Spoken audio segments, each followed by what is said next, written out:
How's it going, my friends? Let me turn on my music. 1 second.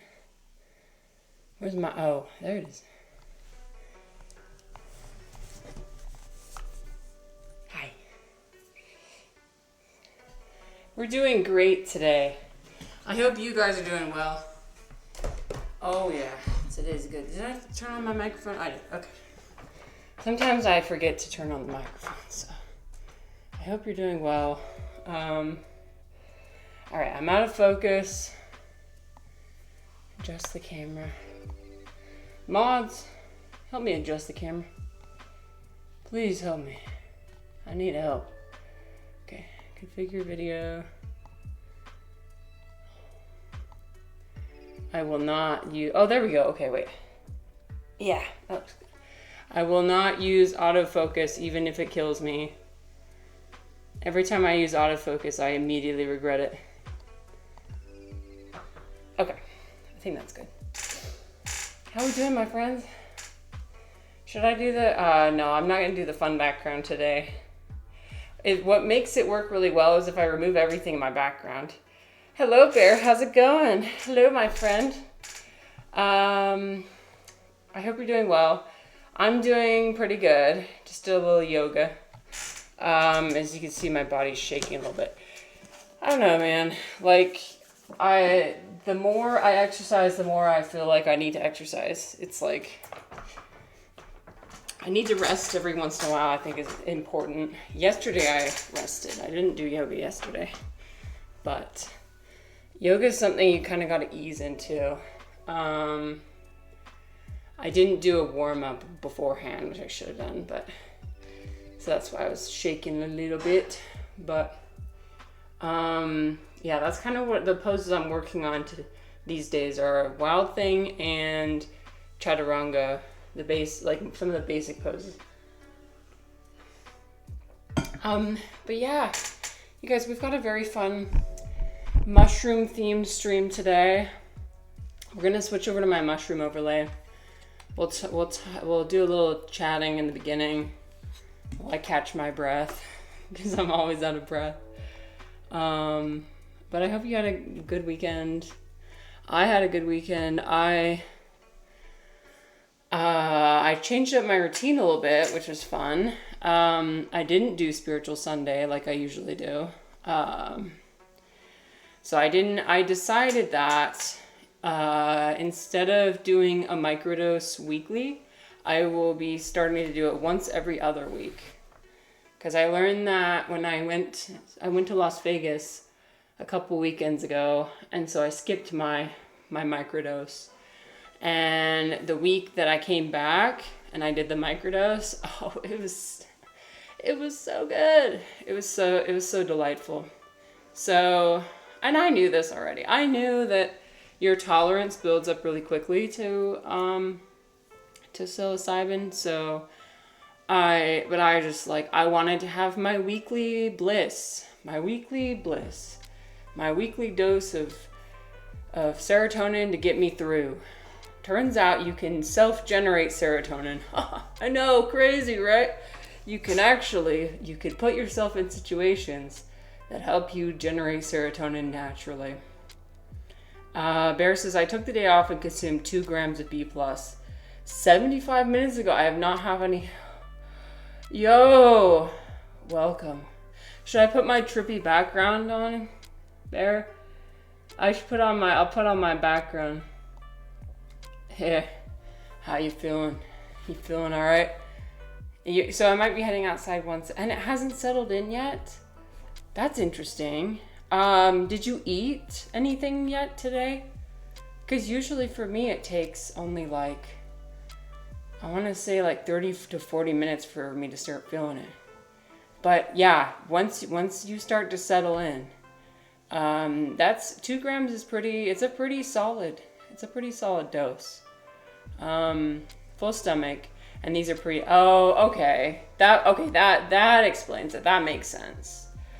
Well, and I think that's, you know what, you're going to have a very gentle come up. So I think that's going to be good. It's not going to just like hit you all of a sudden. So, sometimes that's That's good. Just to have like a gentler of an experience, and you're gonna go outside. I've met people, there's different types of people, I feel like. There's people who like to take mushrooms and then go outside, and then there's people who like to take mushrooms and stay inside. I am one of the stay inside folks, just because like I'm afraid of outside. I'm like afraid that something I can't control, you know what I mean? But like plenty of people have told me that taking them and going outside is the way to go, and that being out in nature is like a sublime experience. And so I wish you a fantastic journey, my friend. And I hope that I'm not going to tell you what to do, but I hope that it gives you some new insights, and maybe you can reflect on those and integrate them. Integration is the most important part of the journey, right? I always try, after I have a journey, to write down my thoughts once I'm coming down from it. Write down like, okay, what is it that I need to do? You know, like it's taught me, I've been taught a lesson, and now I need to take steps to take action on it, so that, you know, so that I change my situation, right? Now, I don't do big doses anymore, but when I first started out, I did 2.5 grams every single week for like 2 months. Every week I did that much for 2 months. And I basically used it to blow all my mental illness out of me. I just fucking annihilated everything. I was just like, everything that was stuck in here, it just came out, and I just fucking sobbed it all out. And it was good. It was like a cleanse. And then now I just take like 0.5 grams every week. But now I'm starting to do it every other week. The cool thing about mushrooms is it's not an addictive substance. So like you'll probably eventually take it less and less and less and less and less over time. You love standing in the sunshine, barefoot on moss. That sounds amazing. Before consumption, I asked the healer to help me with my sleep and open my heart. Okay, I love how you set an intention. You guys, Bear is a natural. Bear is an expert. That's how you're supposed to do it. You're supposed to set an intention, then take it, and welcome the intention, and the medicine will show you what you need to be shown. And then, yeah, it sounds like you're gearing up for a really good experience. So I'm happy for you. But yeah, I'm trying to, yeah, because like, here's the thing. I think these past few months, I've been just kind of in limbo, I've been doing my dose every weekend, and it's great, but like there hasn't been any change. It's just been the same thing every single week, and it's getting a little bit boring. And I want to add some more sources of serotonin. I don't want to depend on one thing for my serotonin. I think it can be good in the beginning when you genuinely do not have any serotonin in your brain ever. I think I don't blame people for like wanting to use that regularly to keep their levels stable. I don't blame them at all. I mean, there's plenty of people who take SSRIs, right? But I think that you have to be careful not to let mushrooms become something similar to like SSRIs. Because one criticism I have of SSRIs is that you're not addressing the root cause of the problem.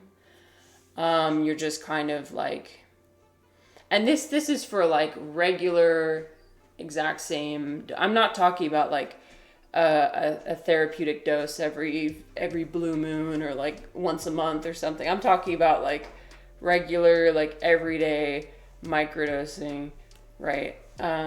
Which is kind of what I was doing it every week, but where it's like there's no change. You're just doing it to be consistent and to have the routine, and to like, so eventually start building the cycle of the week where it's like, okay, I just need to get to Sunday. Sunday's my day when everything's gonna be back to normal.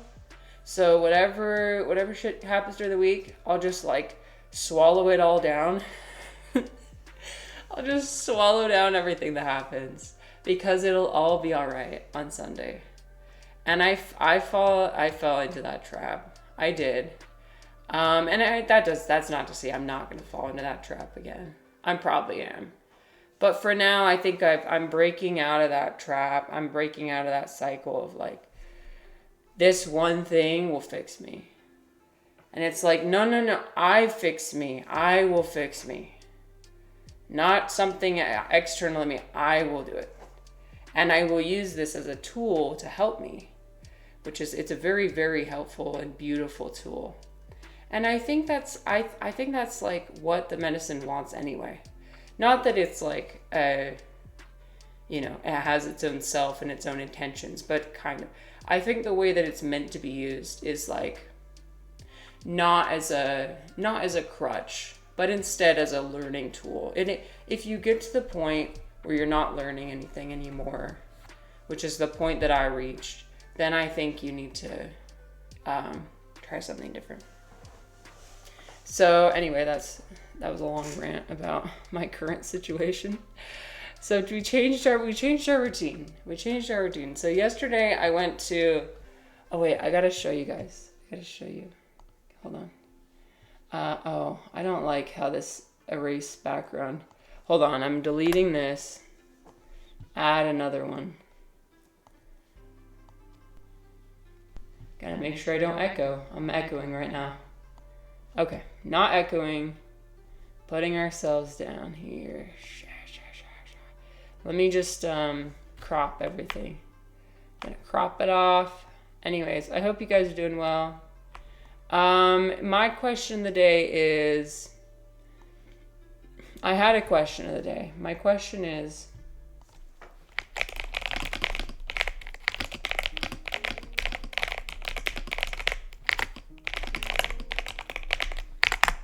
my question of the day is, will you go outside today? And then how about tomorrow? My question of the day is, go touch grass. If you had the choice between watching this stream and going outside and touching grass, I would recommend touching grass every time. I would recommend that. That's what I would prioritize. That's what I think should be prioritized. But you know you best. So whatever you need in the moment, if you need to go outside and touch grass, then by all means, go do it. Okay, I'll show you the grass that I touched yesterday. It's springtime here where I live, so all the flowers are coming out. It's so beautiful. I mean, we have a lot of. Have you guys? Okay, this might be off-putting, but have you guys heard of cum trees? I brought the topic up with my friends, and they were like, "What are you talking about?" Hello, Chaotic. Welcome. We're talking about cum trees. Hold on. I know. Let's see. I'm not exaggerating. That's what they're called.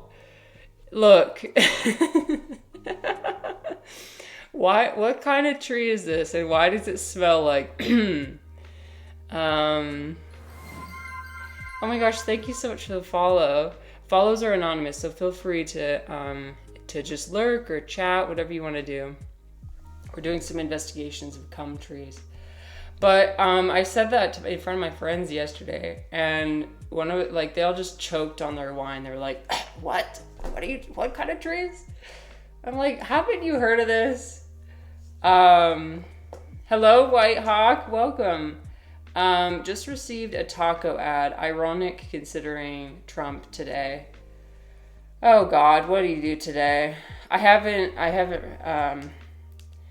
read the news once a day, and it's usually right before I go to bed, which is like, by the way, that's the worst time to read the news, just so you know. Wouldn't recommend. I usually read it either at lunchtime or before bed. I tend to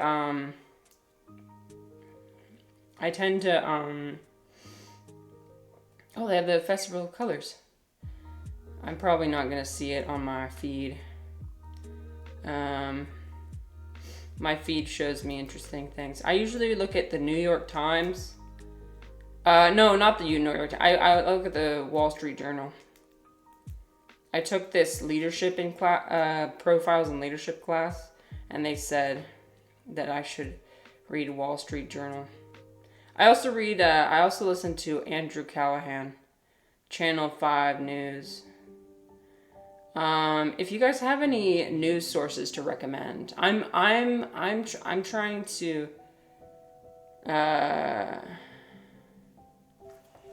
I like consuming news that's as unbiased as possible, which is not really possible these days, but you know.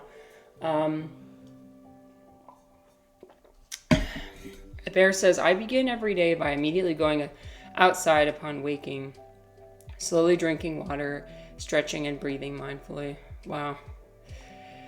That is an amazing ritual. I love that. This one routine alone has changed my perspective and ability to focus my attention. That is so much better than waking up and checking one's phone. Not that I've ever done that before. I don't do... No, what are you talking about? I don't check my phone the second I wake up. I know I shouldn't do that. The problem is my phone's my alarm. What am I supposed to do? My phone's my alarm, so of course it's in my hand as I turn off the alarm. I know, I'm making up excuses. Sam said, hello, Sam. Nothing wrong with cum trees. Well, have you smelled them, though? Which... Well, I probably shouldn't say what I was gonna say.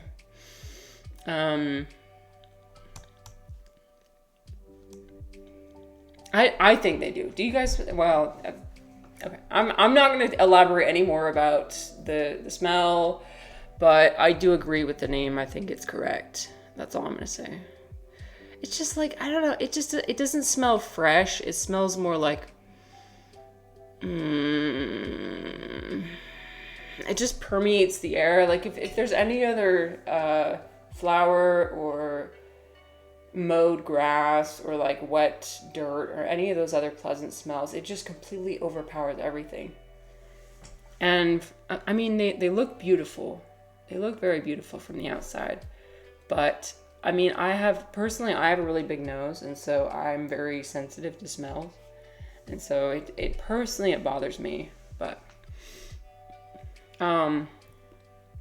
Chaotic says, answering question of the day, I'm not going out today. Probably not tomorrow. You're not going outside at all? Okay. Well, I mean, I'm saying that as somebody who has spent several days inside, many, many times in my life. Are you planning on starting to do physical exercise? So it's going to happen someday. Okay. I love that plan. Slow and steady. You gotta start somewhere. A lot of the people on Discord are, wherever you're at in your fitness journey is where you're supposed to be. As long as you're trying every day to get better. Even if you do like really simple movement, like a short yoga practice, like cat and cows, and like you don't even have to do any downward facing dog or anything like that. I remember at a certain point, my arms were so weak that I couldn't even do a downward facing dog. Like it hurt my arms so bad. And where the thought of getting out of bed and doing a exercise was like unfathomable. It like the energy required to go over and sit on the yoga mat was so much more than the actual physical exercise itself. So I get it. But once you start, I promise you it gets so much easier. Starting is the hardest part. It really is. Caddock says nothing wrong with that. I just hope the tree got enough so the taste of the fruits are good. Well, here's the thing. Are the fruits edible? I feel like I heard that the fruit is not edible. Okay, so calorie pear.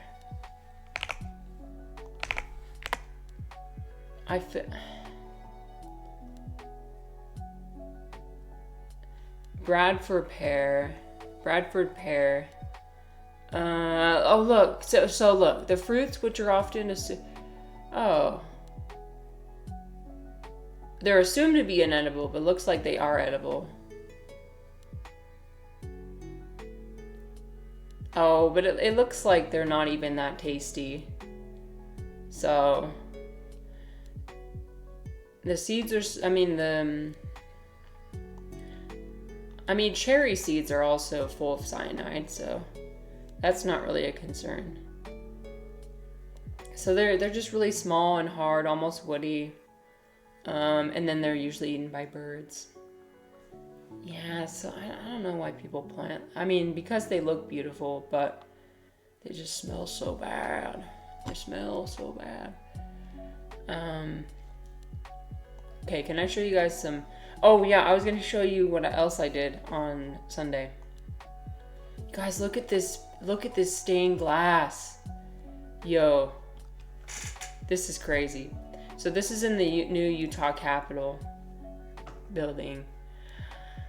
And it's at the top of the ceiling. And so the light comes in through the glass window. It's so awe-inspiring in person. And it's a good feature of all of Utah's natural beauty. So of course we got like the arches, we got Bryce Canyon, we got like the forest, we got wildflowers everywhere. We got like the birch trees or the aspen trees maybe. You guys, one of these days my aspiration is to be one of those people who looks around at plants and trees and is like, that's a aspen something, they give them they start saying the Latin name of everything. Oh my god, I would love to be one of those people. I'm not there yet. I'm like, wow, look at the flowers. Look at the evergreen trees. They're so beautiful. You guys know the Latin names of stuff? I don't even know the names of my house plants. I know this is a snake plant. I don't know the Latin name, obviously, but this is my snake plant. I love her. I love plants. Don't get me wrong. I love taking care of plants, cultivating them. I love making them happy.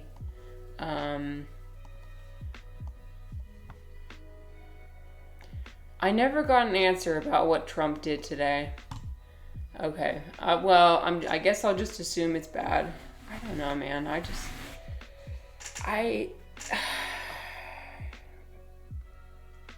I'm not somebody who watches the news every second of every day and cares every second of every day. I genuinely feel like these people, these extremely powerful people around the world, that's exactly what they want. They want people to be talking about them 24/7. That's what they want. You're massaging their ego. Can we just... it's important to be informed. Don't give me...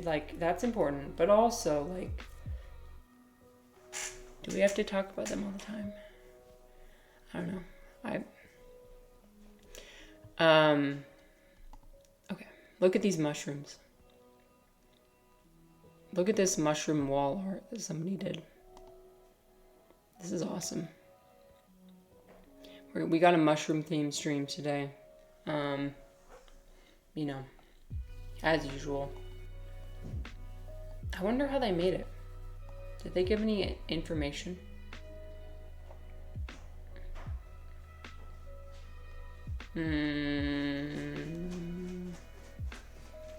If those are living mushrooms, you're setting yourself up for a fungal respiratory infection.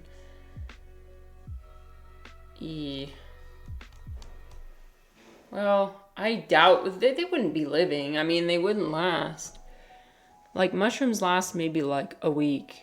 At this stage, they probably last like 4 to 5 days. So I highly doubt. They look very realistic though. I love me a good shelf mushroom. I think they're cool. Okay, I'm gonna look at something else. Some beautiful, I think this is turkey tail. It looks like turkey tail. So pleasing to look at. I just want to take my fingers and just ruffle it. Just touch the outside of it. It's not going to be as feathery as it looks. I think actually it's a lot more firm than it looks. But it looks very soft, doesn't it, when you touch it? The layers of it too are very beautiful.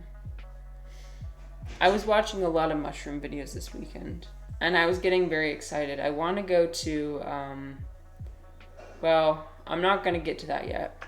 We're bouncing around all over the place. I can't blow through all my topics in the first 20 minutes of my stream. Then I won't have anything to talk about. So, okay. We gotta give ourselves a minute to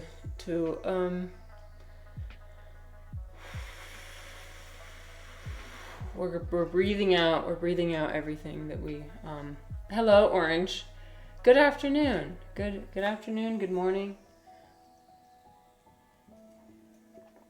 I hope your weekend was good. Oh, I checked on my art project. So far there's no contamination, which is good. So there's things happening. I mean, the sprouts are still growing. My mushrooms are growing. Chaotic says, I've been feeling really stable mentally in the last couple of days. I don't know why, but I suspect my brain is fully developing as I'm turning 24 in July. Well, that's good to hear. I mean, you should share that kind of thing. That's the kind of thing I hope people share. So yeah, I don't mind at all. In fact, I welcome it. Can I get a yes in the chat for chaotic? Here, one sec. Yes! Yes! I love to hear it. Sometimes you don't even need to question it. Just be. Just allow it to be. You know? Orange, these are turkey tail mushrooms. They're mushrooms. They're growing on a tree in Wisconsin. They're so cool, aren't they? You just want to take a bite. So these are medicinal mushrooms. Not really edible. I mean, they're edible, obviously, but usually make tea out of them. I'm not sure what. Let's see. Not sure what they can come in many different, but they can like cover an entire tree. Look at this. They could be just like freaking destroying a tree. But you can like grind them up and make a powder. You can make a tea out of it. You can make a tincture out of it. Oh, okay. So, look. So it's cancer treatment. That's crazy. Dietary supplement for various health benefits. That's the way it's marketed, but it doesn't seem like there's too much research. That it's too tough to eat. But it's been consumed in China for thousands of years. Traditional Chinese medicine. But yeah, you'd find it on some rotting wood. Yeah. Chaotic says, also, I think I'm finally over my nihilism. Now that right there is what I love to hear. That is what I love to hear. Fuck nihilism. Wait, I gotta find the wait. I'll read the Yes! Yes! Let me find. Yeah, okay. Fuck nihilism. All my homies recognize the absurdity of life and give it our own meaning. That's my favorite meme. It's okay to be a nihilist. Nihilists are welcome here. But, oh boy, when I tell you that nihilism did not work for me, it did not work for me. Nope. So this is my philosophy. Here, I'll put it in the main section. But thank you so much for sharing. And I don't feel bad anymore for being an atheist, physicalist, not believing in the soul, and for not believing in free will anymore. I'm happy just existing. Yes, that's what I love to hear. Just be happy, just exist. Just exist, man. That's all you know. That's all you need to do. Refer to my Alan Watts quote here. The meaning of life is just to be alive. It is so plain and so obvious and so simple. And yet, everybody rushes around in a great panic, as if it were necessary to achieve something beyond themselves. I don't know, I'm not saying you have to agree with me. You do not have to agree with me. But that's my personal philosophy. So, I think it's cool that you arrived at similar conclusions. Not that they're objectively right. Some philosophy channels like to be like, this is the answer, and if you don't have the same philosophy, then you suck. No, we're not like that here. We're not like that. So if you're a nihilist, I love you. I'm not gonna make any jokes. I'm not. If you're a nihilist, that's okay. It's all right. Okay, let me find my thing again. Yeah. Orange, my mycelium art that we pack. Oh my gosh, my freaking camera. Hold on. Bruh. Okay, there. Yo. When you have like 15 overlays, it's bound to happen. The mycelium art. I kind of want to bring one of them over here to show you guys. Should I? Okay, I'm going to go get it. I'll be right back. I'm going to go get it out of my closet.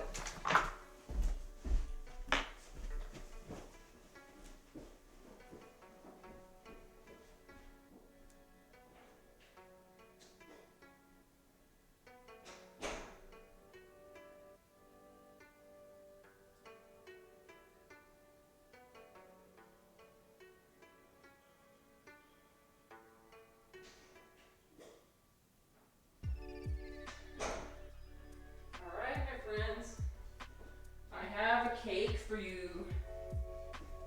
I have a forbidden cake. Forbidden chocolate cake. You ready to see? Here. Hold on. It's even got plastic wrap on it and everything. Okay, look at my forbidden cake. Chocolate cake with white frosting. Would you like a bite? It's made out of wood and oats and mushrooms. But look, so there's no yellow, there's no green, there's no black, and that's what we like. That's what we love to see. So if you see here, there's a bit of condensation across the top. That's exactly what we want, okay? Because that means it's nice and, I'm gonna use the M word. It's nice and moist on the inside. Fuck, I hate that word. Anyways, there's plenty of water inside. Which is great. When I tell you, it's so like pillowy and cloud-like, and here, hold on. I'm seeing this is interesting. Okay, there's a few spots on it which are like, so it looks very uniform for the most part, but there's a few spots where, oh, you probably can't see, but it's forming like these hairs that are just branching out. I think that's still okay. It might signify that there's too much CO2, which that's okay. I can poke some more holes in here if necessary. Where do you get the starter spores? I get them from Booming Acres. So you can go to Booming Acres. I got all the materials from Booming Acres. Not sponsored, by the way. Nope, I will not subscribe. Let's see. So if you go to Booming Acres and you go to cultures, and then you can find, look, there's lion's mane, blue oyster, chestnut, shiitake, pink oyster. There's many different kinds. But this one is reishi. So another tree growing mushroom. And you can also get the grain bags. You can get all-in-one bags that have both the grain and the, it's either going to be like wood or dirt or dung. Depending on the type of mushroom you're growing. They do not sell this. They do not sell the fun mushroom. They're not allowed to sell both the, the supplies to grow fun mushrooms and the actual spores. You have to sell it separately. But you can actually just buy a fun mushroom spore syringe from any smoke shop, surprisingly enough. So you can put 2 and 2 together and determine for yourself how that would be done. But this is reishi. This is completely legal and edible and cool. So I've got like 5 trays of this in my closet right now. The other day we packed all of them up because we just have it. We had so much. We had so much excess stuff. So. But this is the most important one. This is the one I'm hoping turns out. So please pray for my mushrooms. Pray that they'll be okay. The last time you played around with fungi was making brie cheese. Oh, that sounds delightful. Oh, I just realized I wasn't even showing my freaking display. Here, this is what I was showing on the screen. I was talking about it like, oh yeah, you guys see what I'm seeing. You don't. Well, now you do. Booming Acres, right here.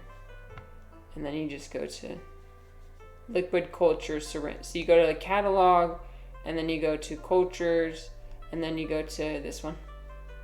And you only need to use 2 milliliters. I only use 2 milliliters for like 10 pounds of wood and oats. I mean, it's like you only need like 1. You don't want to use the whole syringe. That's way too much moisture. But now I've got like a bunch more that I can save. I saved it in the fridge so I can use it next time. I realized my camera freaking turned off. Okay. We can only do one thing at a time. Okay. But yeah. Okay, so I'm gonna put this back so that it can be in the dark. She does not like to be in the light. She's like, the light, it burns. So, yeah, the mushrooms, mycelium, they like dark, humid,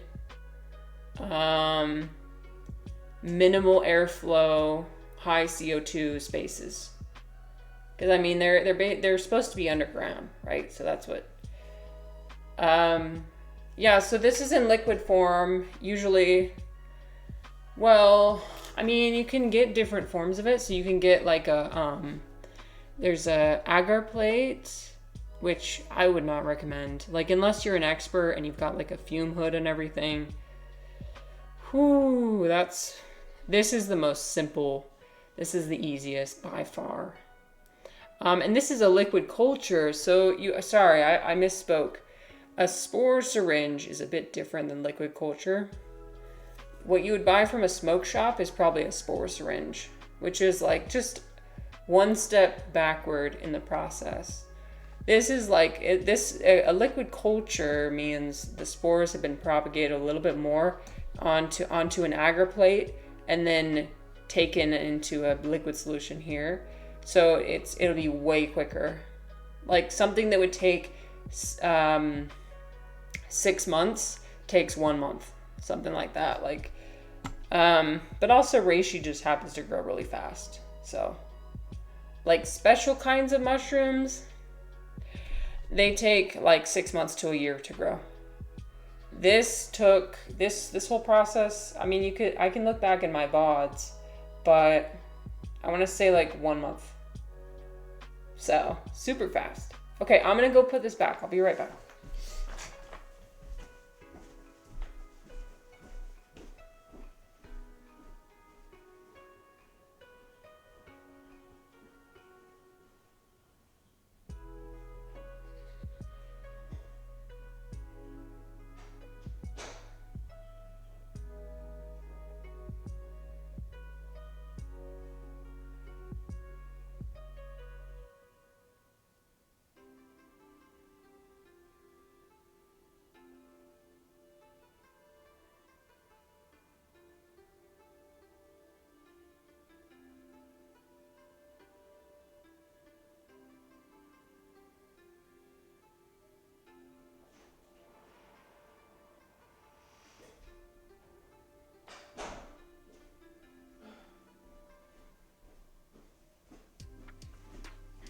Okay, sorry. I was poking some holes in my thing because I'm thinking that the hair-like mycelium is very. Are you holding a moldy part of that gingerbread house? No, it's wood and mushrooms, but it looks very much like it, doesn't it? Anyway, so I was poking holes in it because I'm sensing that there's too much CO2 buildup. It needs to have some airflow to come in, so that's why I took a needle and I just went doot, doot, doot, doot, doot around it. So, how long does it survive in a syringe? In the fridge? Several months in my experience. Several months. It's kind of hard to tell if it like goes bad. I mean, it's sterile in there. Like, you're not really exposing it to... So, I think the thing that would happen is maybe, like, the culture... It would consume all the mushroom would consume all the food inside the syringe. And then it would die because it doesn't have anything else to grow off of. And, like, putting it in the fridge delays that process, right? And it delays it by like several months. So, but yeah. So highly recommend if you ever grow mushrooms to just get a spore syringe and to get a bag. Do it in bags. Doing it in a monotub container is... A lot of people like to do that because they're like, ooh, I'm going to have so many mushrooms. And then they get freaking contamination. I would not recommend. For first time mushroom growers, if you learn one thing from today, get a syringe, get it all in one bag. Do it all in one sterile container. Don't do any transferring of any kind. No. No transfer. That's how you bring in all the... And then you ruin all your supplies, right? And then that sucks. Nobody wants to, find contamination and ruin all their supplies because it can get expensive. This is a transfer-free zone. I hope you're doing all right, Refly. Nice to see you here. Here's the second question today. Why do women tend to have long... You noticing my nails? Thank you. Thank you for noticing. They're like claws, aren't they? I let my nails grow out until they start breaking off. And when they start breaking off, when I hit something too hard and it chips off, then that's when I know that it's time to clip them. Well, here's the thing, Refly. If you see the report of the week, if you see his nails, he actually has pretty similar nails. Actually, his nails are cooler than mine. Let's see if you can see his nails. Yep, okay. Look at this nail action. Look at this nail action. You see? Oh, wait. Hold on. Look at the nails. Look right here.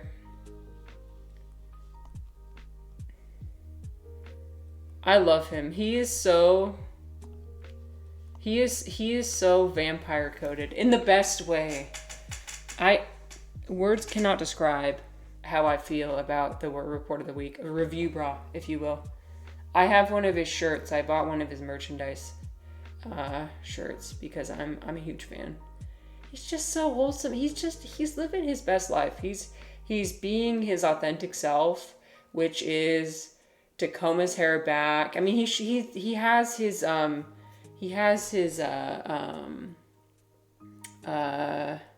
morning routine video. He's got like a vlog where he shows his how he gets ready in the morning, and his hair is really long, and he'll comb it back with some gel. Orange, this is the man, the myth, the legend. This is the report of the week, also known as the guy who's like, my disappointment is immeasurable and my day is ruined. If you've seen this guy, it's this guy. He does fast food reviews, and just the way he does it, he does the same intro every time. He doesn't change his formula. Here, I'll play a little bit of his video, just so you can see what he's like. So he's always like, hello everyone, this is Running on Empty Food Review. Okay, let's see if I nailed it. Hello everyone, this is Running on Empty Food Review.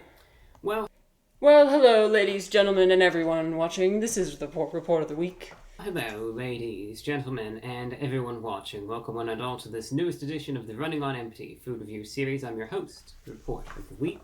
Thank you for checking in. He's so boring. Hi, Eris. Call me when he does yaoi. I think he did a video where he reacts to memes. I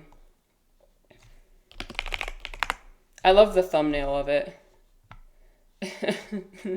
How I feel about being a meme. No, there's another one where he's looking at the... I can't find the video, but he's been doing this for a really long time. And he gets quite a bit of... he's got 2.9 million subscribers. Yes, exactly. He's an internet staple. Yeah. He's one of those people where I go to his channel and I feel better afterwards. After watching one. You can't say that about a lot of people on the internet these days. Or like, you go there, you know exactly what to expect. He delivers every time. And, would you accept a hug from Review?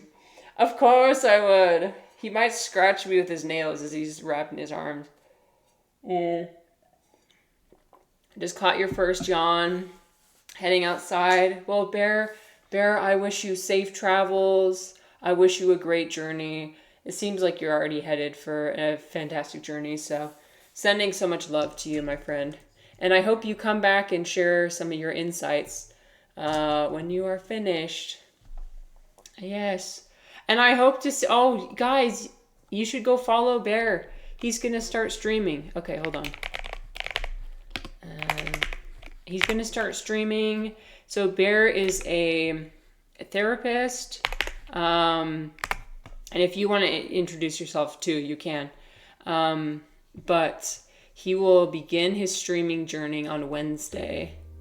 And I look forward to it. He's another member of the community of people who we just want to explore. We want to explore. We want to talk. We want to... okay, you need a nap and then to do work. You'll lurk as long as you're conscious. Sounds good. Well, the lurker is welcome here. Everyone's welcome. Whatever state of mind you're in. Men don't know how to use their fingers without scratching. Well, Sam, here's the thing. I've scratched my husband many a time. Not in that way. I accidentally touch his face and I freaking scratch it by accident. So I don't know about that. I've scratched people by accident a lot of the time. It's getting to the stage where I think I need to. But if you saw Review Bra's nails, his were more impressive than mine. Nap it up. Yeah, feel free, nap it up. Refly said, it's funny, women tend to heavily dislike long nails on men. Well, I think it just kind of depends. Like, okay. Like I said, I love review bra. I do. But men's nails tend to kind of just not be as aesthetically pleasing, in my opinion. Like, if you look at the... I understand. And hey, if the mayo is better, that's great. And if the bun is better, I'm trying to that's see if you can get a fantastic. close And up on his nails. Yeah, I want this to be a better... Oh, yeah, here we go. Yeah. Look at this. I don't know. Well, actually, I don't know. I think it kind of suits him. His fingers are very slender and pale, which I think it just adds to the whole aesthetic. But,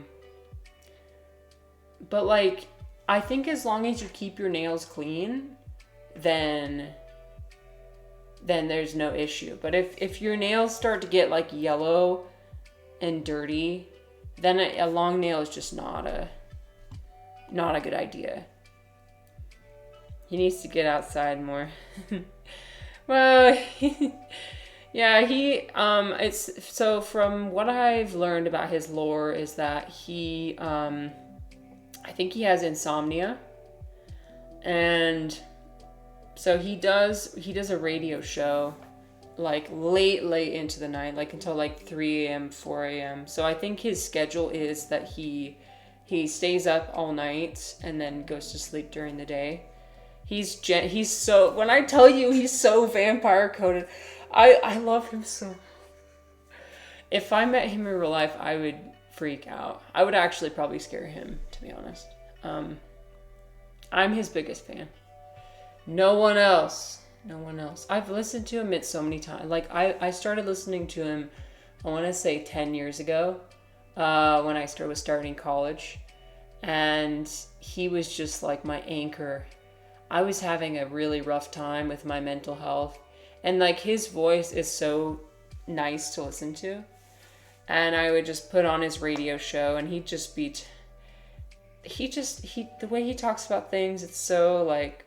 I mean, it's not that he shies away from dark topics. But he's just an overall very wholesome individual.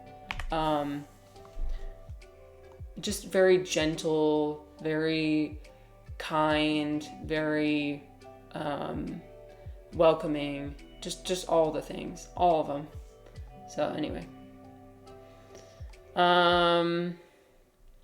okay, that's all I wanted to say about those nails. Daily nails review report. Well, when they get this long, it does get hard to clean them, but that's kind of something I do obsessively, is I like to go under my nails and pick them. I like to also pick between my teeth. I have a dental tool. It's not here, but I'll just take it and I don't floss. I revealed that secret a while ago, is that I don't floss. But I do take a dental tool and go in between my teeth and clean it. Kind of like how the dentist does, where like they try and remove the plaque like underneath your gums and between your teeth. I just do that at home. And I've never had a cavity.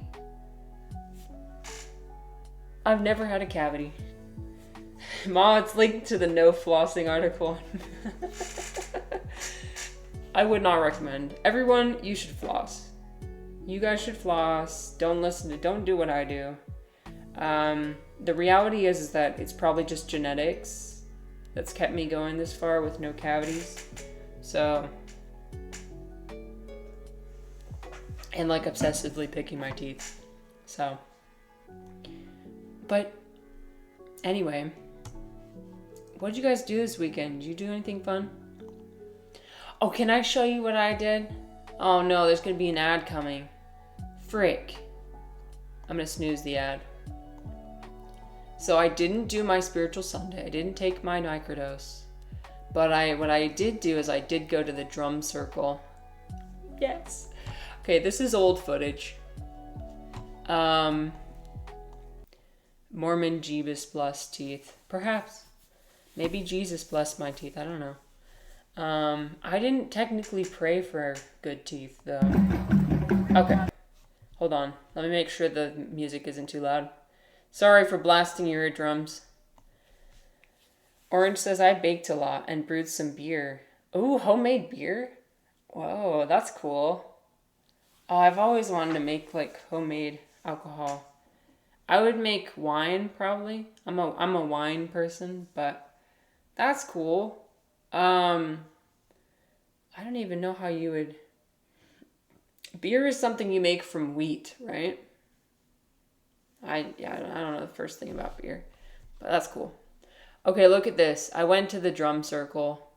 Yeah, no, I do. I'm a wine connoisseur. I've got my wine book down here. Some may say that I love wine a little too much. Wine is fun, but harder to get right. Have you made wine before? Yo, that's awesome.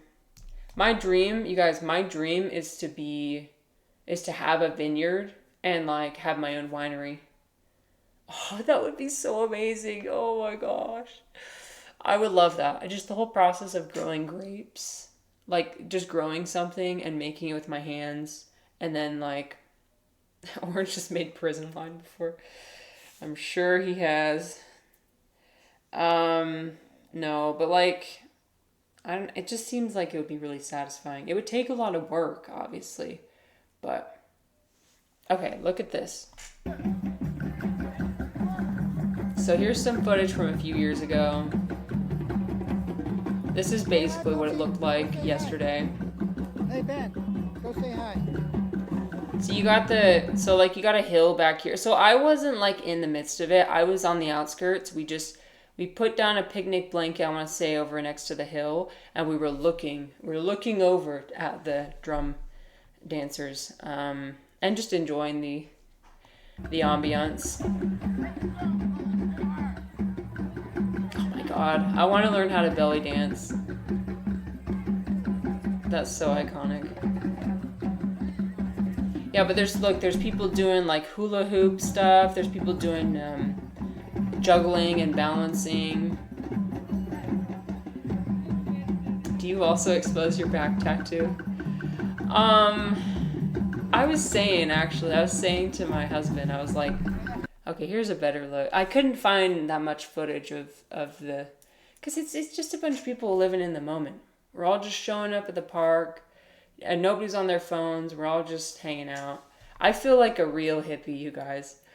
Yesterday I was like, oh my gosh, I'm actually a hippie right now. This is crazy.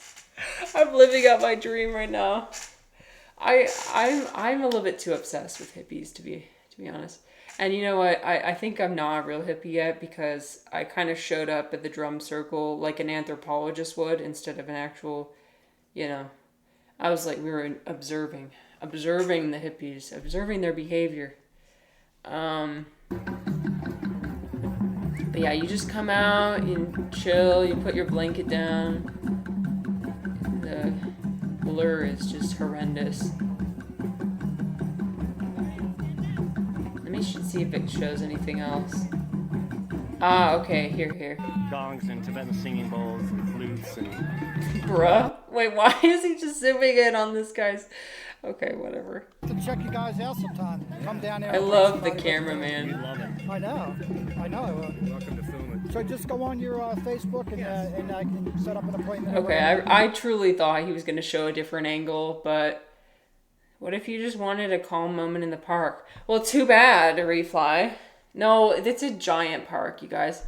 It's a huge park. If you don't want to be next to the hippies, you don't have to. Let me see if I can find some more footage of the drum circle. Yeah. Oh, maybe this is good. The shaky cam, that's how you know it's gonna be good. Ooh, I might have a headache from this actually. Okay, we're gonna skip forward. There we go. So it kind of just depends on what time of day you arrive. So most everybody shows up at like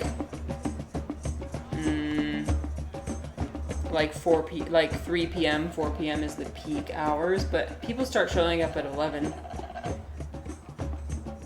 And of course, you got people with dreads, you got people with the tie-dye, you got people with the tattoos.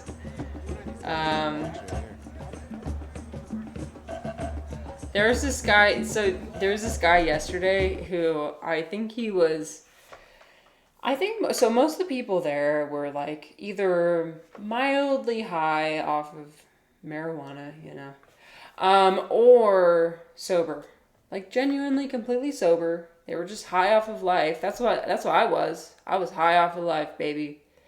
There were a few people there that were obviously on a lot more than just a little weed. They were on something else. I don't know. There's this guy who was like, he was wearing a tie-dye shirt and he was like his energy was so intense. He was taking his middle fingers, and I don't want to do it because it's too intense for me, but he was like, fuck you. He was like, fuck you. I love you. And he would do the middle fingers. He'd be like, fuck you. I love you. Middle finger and then heart. Middle finger and then heart. I'm like, what do you mean by that? I don't understand. And he would like get in people's face. He'd be like, fuck you. I love you. Okay. Slowly backs away. Like, I don't know what you're trying to do, sir. I'm just trying to enjoy the drums. Can I please observe the hippies from a distance? I don't want the 4D immersive experience. I don't want the 4D like surround sound fucking experience. I just want to enjoy my Sunday. So yeah, they're in their natural habitat for sure. And there was grass when I was there. Sometimes there's a dry patch, I guess, but I don't have I don't have a triangle. Should I get one? Okay, let's see if it pans around. Sees the variety of people there.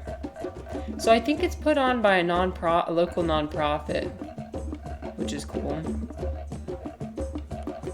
It's just one guy standing up and flipping his dreads. I love it. This is not what it was like. Okay, wait a minute. I have to find some more accurate footage. Okay, it's got to be like this. Come on. Oh, this is what it was like.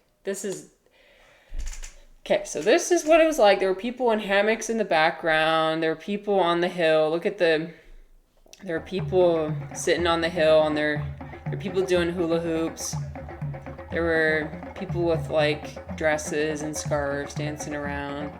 Bunch of shirtless guys. I really felt like I was in 1970s America. And that's my goal, honestly. I want to go to more spaces like this, for real. There were so many interesting characters there. There was a guy who was dressed like the Mad Hatter, like genuinely. So he had like a top hat on and like a purple. It was like a mix between the Mad Hatter and the villain from The Princess and the Frog, the Disney show. So he looked just like the villain from Princess and the Frog, but also the Mad Hatter. Anyway, it was crazy. He was just like, he was doing like Trump impersonations, and they were really, really good. And then eventually at one point he took off his shirt and started doing belly dancing. I was just like, I don't know where I am. Like, I don't know how I got here, but I'm having a good time. Look at all the people just fucking... So this was me, basically. We were here. We're just kind of chilling. I was lounging on my blanket. I at a couple of different points I did stand up and start dancing. It kind of probably looked weird because everybody was dancing over in the hub, right? In the like where the drums actually were, and then it was like you pan over to this one blanket where like there's a man laying down and one woman just like fucking dancing. I was feeling the drums. The drums were moving my body. I was feeling like I was being put into flow state. So when the flow state is calling, you have to answer with your body. Barefoot. This is what the rest of the park looks like. Yeah, see, look, see, if you do it, Refly, you could go sit over here. See that one picnic bench that's out in the middle of nowhere? There's nobody else out there. You can go over there. Next week there's a video upload on YouTube like this video, and this guy zooms in on you. Yo, that'd be awesome. That would be crazy. Me and dancing, I have a really hard time dancing in front of other people because I'm very self-conscious. But there are times where I do, after sitting there for an hour and being amongst the people and finally starting to feel safe, is when I did get up and start dancing. And it's so liberating when you do like flow state dancing, where you just like, whatever your body wants to do, you just do it. It's very fun. But yeah, see, the park is huge. You can go wherever you want. And then here's all the hippies. Yes. It was just so cool to see all people's different ways of expressing themselves. So there was this couple there that they had tattoos all over. The woman was in a bikini, and then the man was just in some short shorts. The spots without grass are because they're dancing. It's also because of the trees. And also because it's a desert and it's summertime and they don't have, they don't want to be watering it. When it's springtime, this is all full of grass.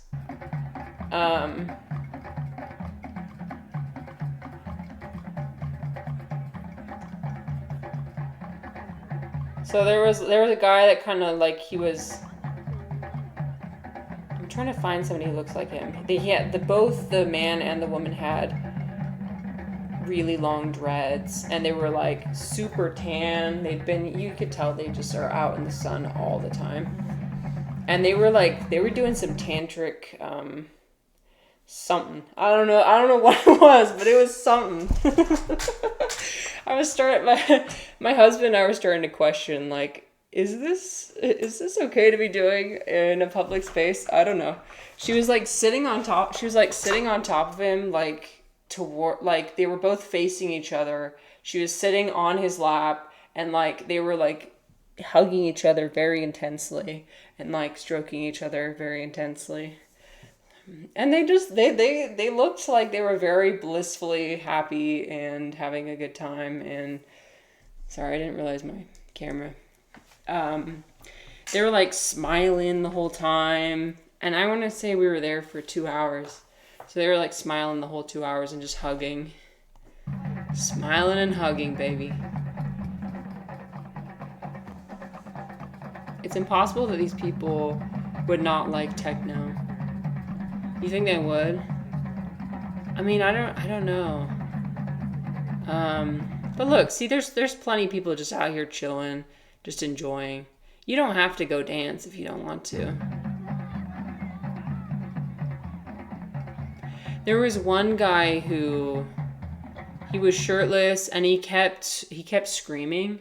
He kept being like, like just at the absolute top of his lungs. And I don't know, there were a few moments where I did feel like I wanted to scream as well. I did scream at one point, and I actually scared my husband. He's like, what are you doing? I was overcome by the moment. What are you supposed to... We're outside. I mean, it feels kind of liberating to scream. The overflowing trash... Wait, where is the trash can? The trash cans were overflowing for sure when I was there. Yeah, but I was like sitting over on a... And there's people like playing hacky sack and like... Is that what it's called? I don't know. When you feel that primal urge to start screaming, I mean, you gotta answer the call. But yeah, what's missing, what you can't see, is like the puffs of smoke that are coming up maybe every 30 seconds or so. And it's just like it'll all just drift downwind. So if you are opposed to the smell of marijuana, then I would not recommend. For me, I'm kind of indifferent to it at this point. People were burning incense. People were burning Oh, thank you. marijuana. Yeah. Yeah, Since they were born, yeah. yeah. There's a lot of smoking. And recreational marijuana has not been legalized yet in Utah. But A, that's never stopped people, and B, medical marijuana is legal. So.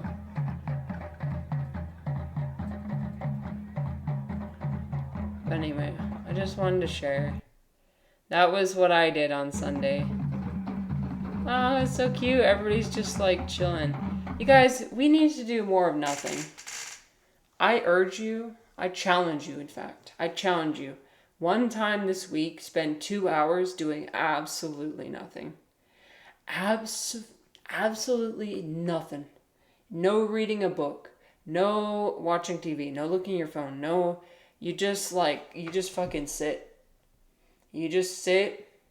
Maybe you can listen to some music or something, but just sit with your thoughts. Sit with another person. Refly does it every day. Well, congratulations. Sit on the bus with eyes closed. Okay, well, I mean, ideally it would be leisure time. But I guess if you're a true meditator, then you can just meditate wherever.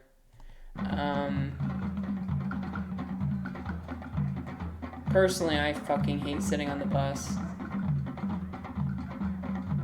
It's hard for me to focus when I'm on the bus. But you know what? That's the ultimate meditator challenge, I guess, is can you be calm while you're on the bus?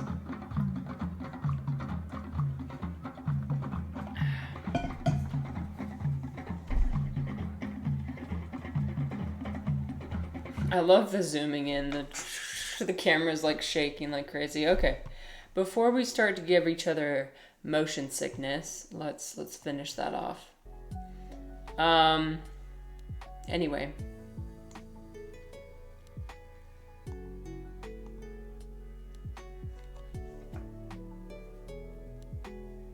But yeah, so changed up my routine. How am I feeling today? Oh, I made some food. I made some Mexican food.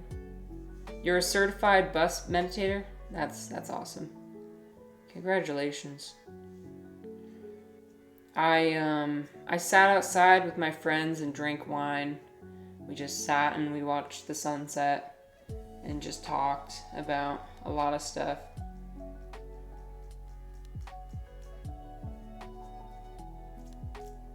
My friend invited me to go to a rave and I didn't, you know, if these things were held during the day, like that drum circle, then I'd want to go. But anything that goes past 9 p.m. at night, I'm not going. I'm not going. I must be at home at 9 p.m. so I can begin my nightly ritual. I must be at home and sober, fully sober, at 9 p.m. I always whenever I drink, I always finish drinking by like 7 p.m. Like 7 p.m. is the latest, because I want to have time to sober up so then I can go to sleep. Because fuck having your sleep be impacted. The unwind time before bedtime is required. Absolutely. What does everyone's nighttime ritual look like?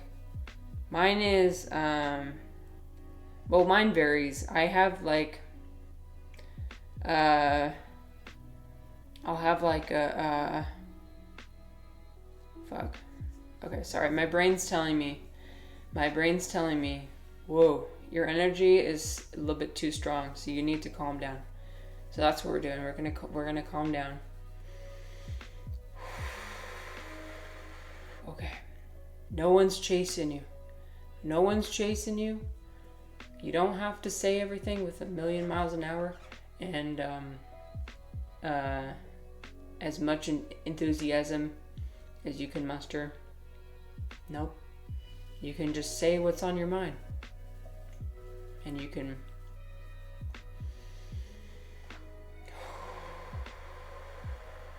Okay. When I start to feel myself like get into a non-genuine state of mind, then I'm just gonna take a pause. I'm gonna step back and be like, okay, we are not reacting in a way that's genuine to us. It's always funny to remember it's morning for you. 7 a.m. My wife just sneezed and scared the cats. Oh no, scared.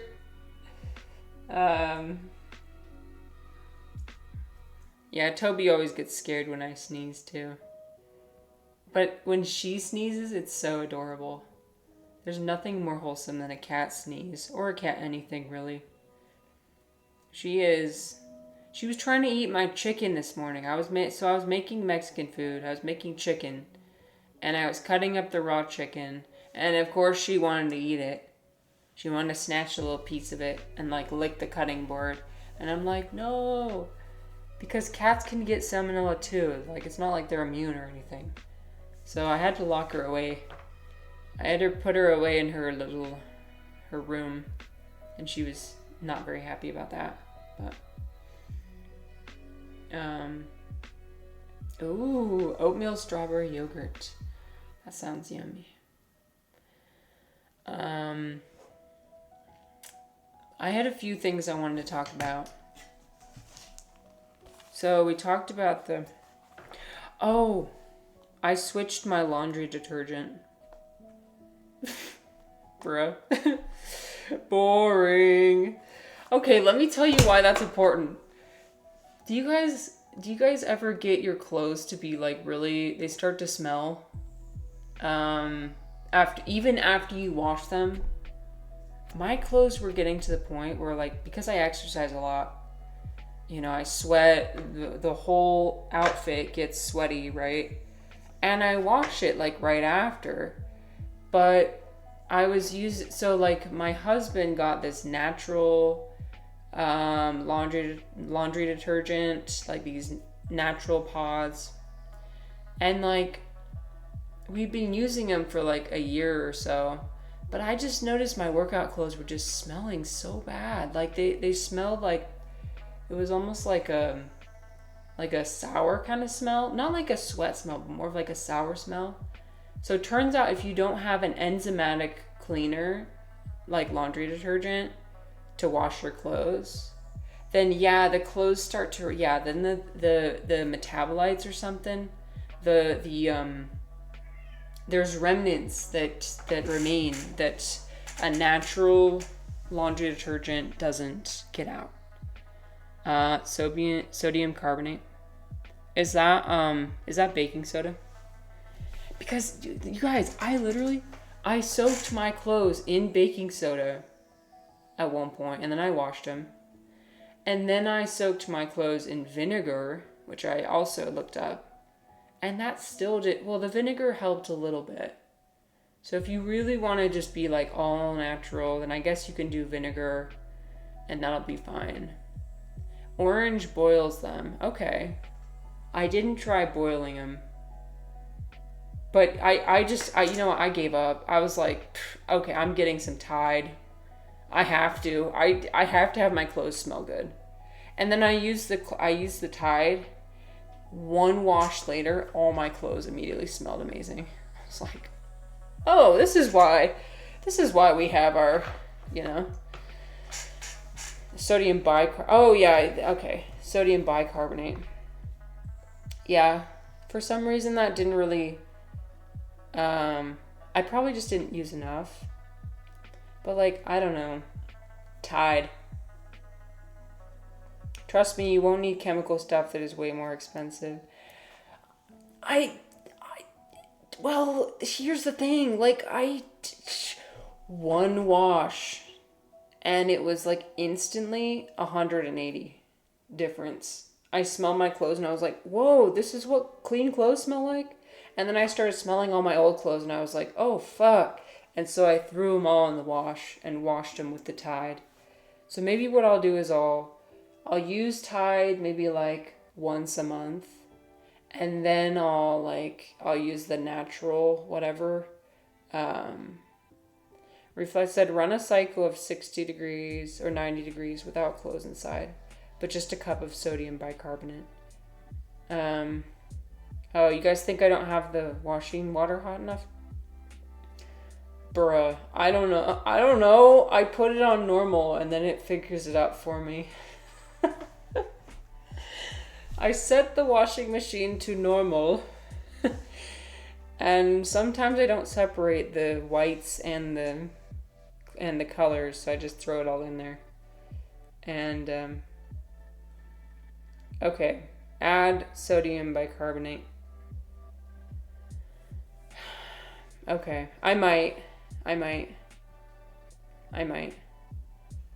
But that might be one of those things where I just can't sacrifice.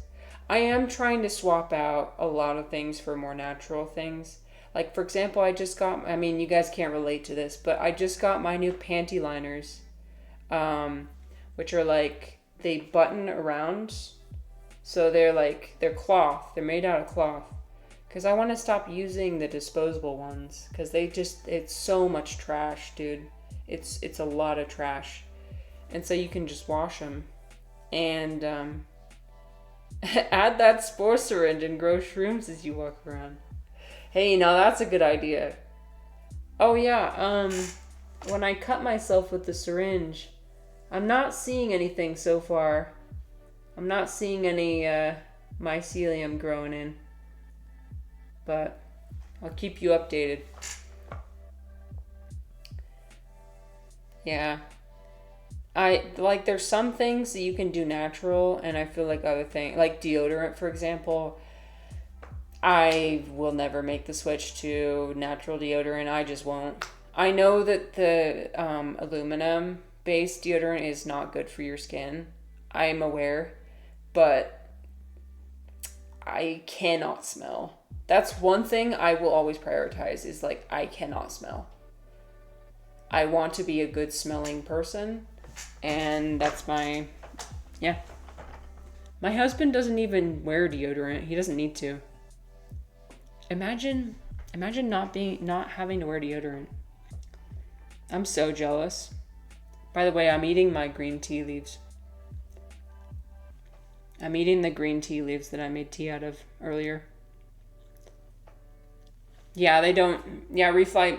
It's. I think we explored this on the stream the other day, but like, a lot of Southeast Asians have a specific gene that it makes your earwax dry, and B, it's so typically if your earwax is dry, you have this gene, and B, it makes your sweat not smell. Imagine that. What?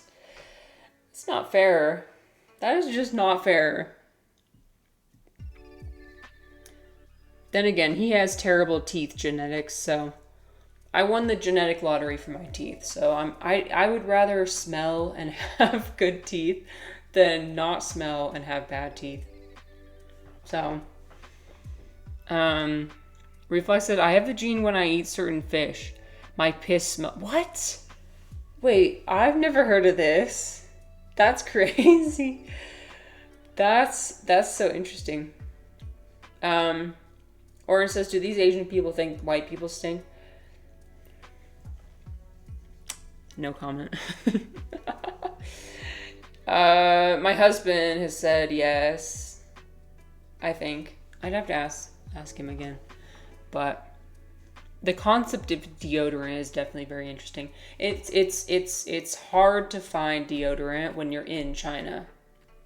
So at one point I was in China and I had forgotten my deodorant and I was like, oh shit, I don't even know where to begin. Most of the drugstores don't really have something. So I had to find something that was like in a very westernized area of the city, like had a bunch of Western restaurants and stores, and then I found a deodorant because people just don't wear it.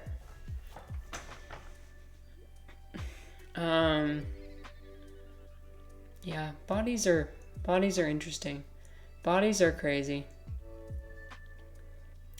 Bodies are really amazing. So yeah. So I've been smelling my clothes all day. Like I'll lean over and I'll smell it and I'll be like, yes. It's so good, you guys, to have clean clothes. What a time we live in. I'm so grateful to be living in this timeline. Yeah, there's a lot of things happening that really are really shitty. But there's also a lot of good things too. I mean, I'm gonna go back to the stained glass window. I mean, just the absolute marvels of human engineering. And our ability to create beauty in these spaces. Oh, it's just so amazing.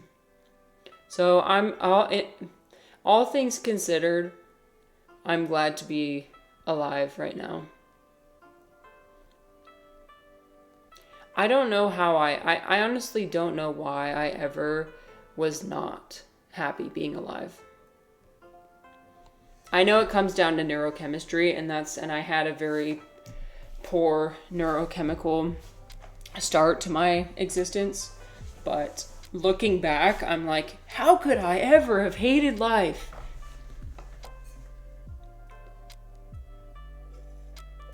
It's your late puberty. Oh yeah, wait, is that related to the 2 stages of puberty? I've heard about 2 stages of puberty.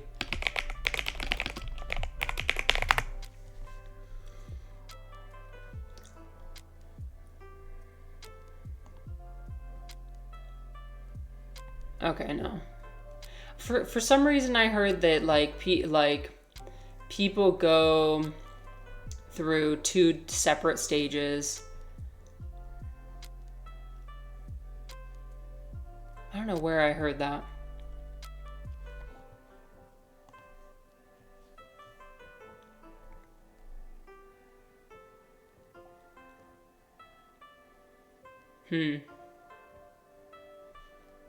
It's not, wait, let me scroll. Oops. Oh no, zoom out please. Hello? Okay, there we go. No. Hey Dom, how's it going? We're learning about puberty. Not really. Maybe it has to do with what Chaotic said about how my brain is finishing its... Although I read that it was like 33 that the brain finishes developing. Or the midlife crisis just start. Well, I think that I was definitely undergoing a quarter life crisis. But I think we're on the other end of this. I think I have already undergone my midlife crisis. So let's see, what typically happens during a midlife crisis? A period of transition in life when someone struggles with their identity and self-confidence. Typically 40 to 60 years old. An overload. Individuals in midlife often become overwhelmed by the fact that they have more control over their life than they did in their younger years. By the way, Dom, I hope you're doing well. I'm sorry, I don't know if I said hello to you, but it's nice to see you. Can be caused by aging itself or aging in combination with changes, problems, or regrets over work, spouse, children. An American cultural stereotype of a man going through a midlife crisis. The purchase of a luxury item, such as an exotic car or seeking intimacy with it. Oof. I wonder who's undergoing that. Just waking up? Well, I'm delighted that you chose to spend some time with me as you're waking up. Welcome. I hope you're remembering. So are you at the stage where you're remembering all of your, like, oh yeah, my name is this, and I live here, and here's all these facts about myself. It's like when you wake up and you remember everything, like, oh yeah, I exist. Okay. I mean, yeah, I guess I still have to look forward to aging, because I'm pretty lucky right now. I haven't experienced aging yet. Not really. Do you ever truly wake up? Now there's a philosophical question for you. I don't know. I do not know the answer to that question. Tom says, bruh, I watched a podcast where a legit looking dude was equating that state to non-duality.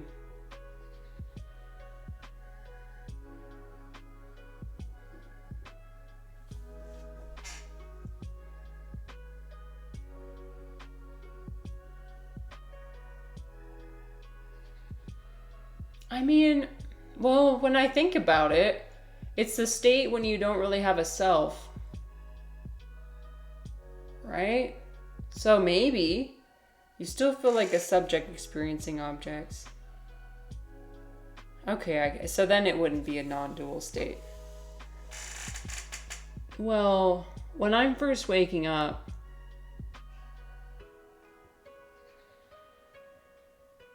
I do sometimes feel like I'm just pure. The thing is, I don't really know what people are talking about when they talk about reaching non-dual states. I don't know if I don't think I'll know when I have achieved it. I achieved flow state, and I'm not sure if that's the same thing. It certainly feels like a state of the absence of myself, but diagnosing it, no, literally diagnosing it is a headache. I know, I'm starting to get a headache right now. No, we don't need to do that in the morning. Let's look at some look at this, you guys. I have to go here. New goal for this year, I'm gonna go to the mushroom festival. I want to go so bad. Okay, look at this. So in Colorado, it is the mushroom festival. They've been holding it for decades in this place called Telluride, and I was seeing. I was aware of it, but I was just seeing footage of it the other day, and I was like, oh my god, I gotta go. These are my people, dude. So it's a whole weekend of just like mushroom. Like you have like mushroom dance party. You got like mushroom taste tests. You got mushroom workshops. You got foraging. Like, you got like the clothes. I have to go. You don't understand. I need to be here at Psychedelic Art. And that's also in the mountains. It looks so beautiful. Kind of reminds me of Park City.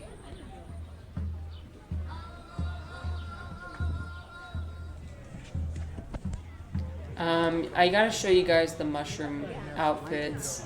So there's like a mushroom contest, like costume contest. So people come up with some really cool and creative costumes. I mean, look at this Amanita fairy. This is crazy. There's so many Amanitas. People blowing bubbles and shit. Wait, is that a chanterelle? Okay, look at this. I think this is a chanterelle back here. Or maybe a... Yeah, that looks like a chanterelle to me. What if I went to the Telluride Mushroom Festival and streamed from here?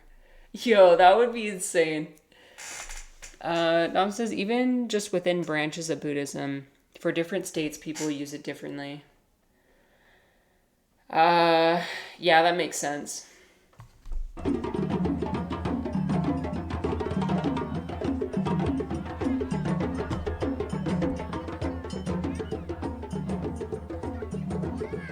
What is going on? Wait, look at this critter over here. Is that a bug? Oh, it's an ant with cordyceps. Oh, that's crazy. So this is wait, that's so cute. So it's an ant that's been being taken over by the cordyceps fungus.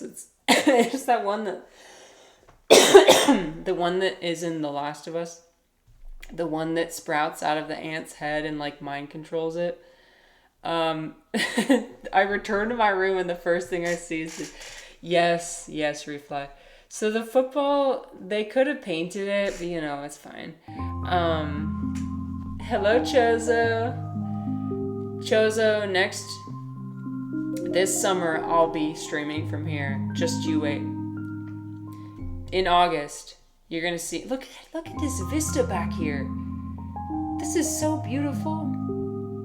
Do you see that? The mountains and the clouds and everything?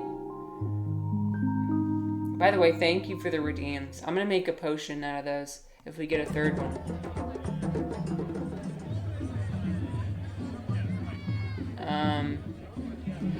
Look at this inky cap. Okay, so there's an inky cap right here. Oh, look, she's dripping too. Look at her. She's dripping the black slime. Yes. Oh my god. Wait, look at her. Ooh. Who is this? Who is that? Tall drink of water. I don't know what kind of mushroom this would be. Amazing. Sensational.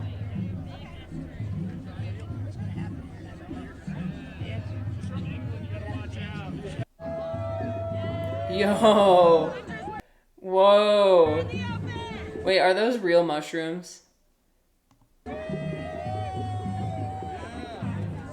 What is going?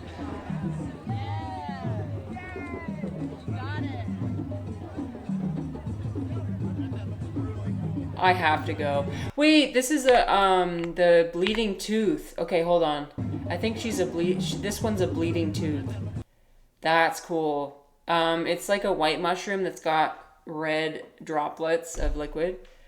Chozo, this is the Telluride Mushroom Festival. I have to go. You don't understand. I need to go. I have to be with my people. In this video, ex-Mormon. No. There's not a lot of Mormons in... I mean, maybe. There's a few. Maybe there's a few. I have to go meet them. Look at this. Is this, This might be Chicken of the Woods. That's so cool. Look at this tree guy. Whoa. That looks like, I don't think this is chestnut mushrooms, but it kind of looks like chestnut mushrooms. Damn, those mountains. And I know. Do you see that? This guy looks like, I wonder if if he's a death cap.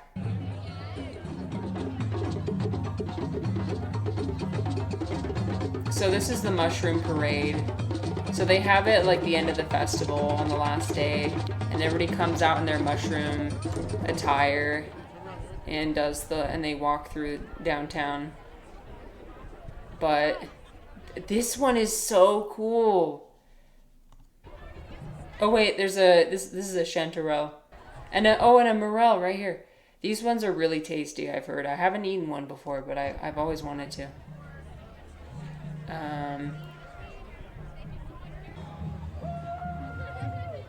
Oh wait, I just a moment of appreciation for the inky cap and which I believe inky caps are edible as well, and then the bleeding tooth. Congratulations, Chozo. Sounds like you did some work over the weekend. Wait, what does this say? Trump something? Trump. Oh, his finger. Your finger is covering the... I can't read what it says. Your finger's covering it. Ah, dang it. I guess I'll never know.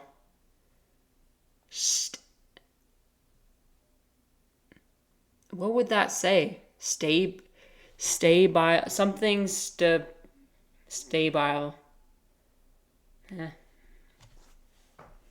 We'll never know. It's okay. He doesn't need the extra attention. Look at all these mushroom people. Look at the mushroom overalls. Refly would show up as a fungi pizza. Nice. You guys say fungi or fungi? I think the real mushroom guys say fungi. So, one day I'll assimilate. Yo, this is so iconic.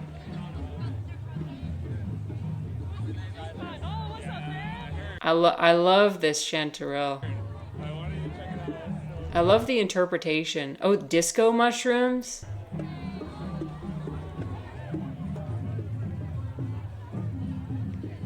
Oh, look at this truffle. Oh my god, that's so cute. He's just a black truffle. Fungi. Refly's like, neither. Fungi. Fungi? Okay. I know, I have to go. I must go. I need to make my pilgrimage. I'm gonna make my pilgrimage to Colorado. It's just right next door. The thing is it's pretty expensive. It's really expensive, actually. And that's what's kept me from going in the past. It's like $450. Bruh. That is really freaking expensive.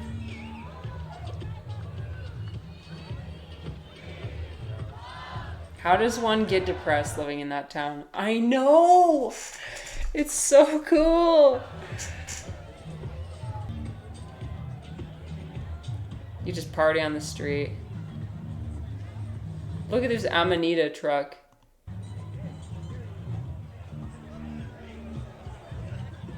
Mushroom. Shroom parade. Oh, who is that? Wait, who is that?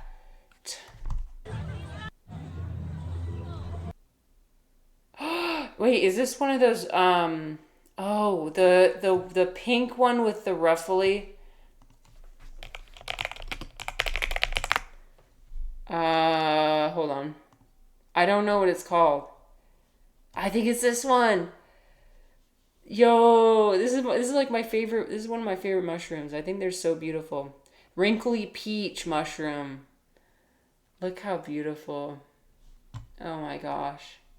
She's amazing. I think he's a wrinkly peach. Yeah, he's got, you see that?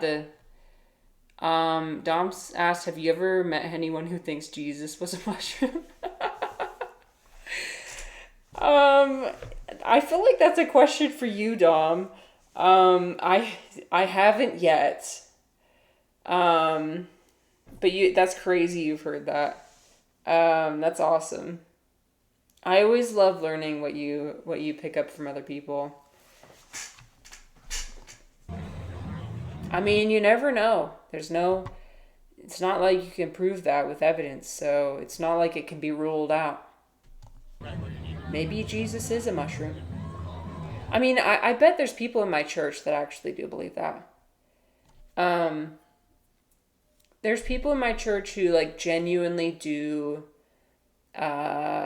worship mushrooms, and there's people who just are there to, I don't know, just chill and be among people who haven't really gotten it figured out yet. Wait.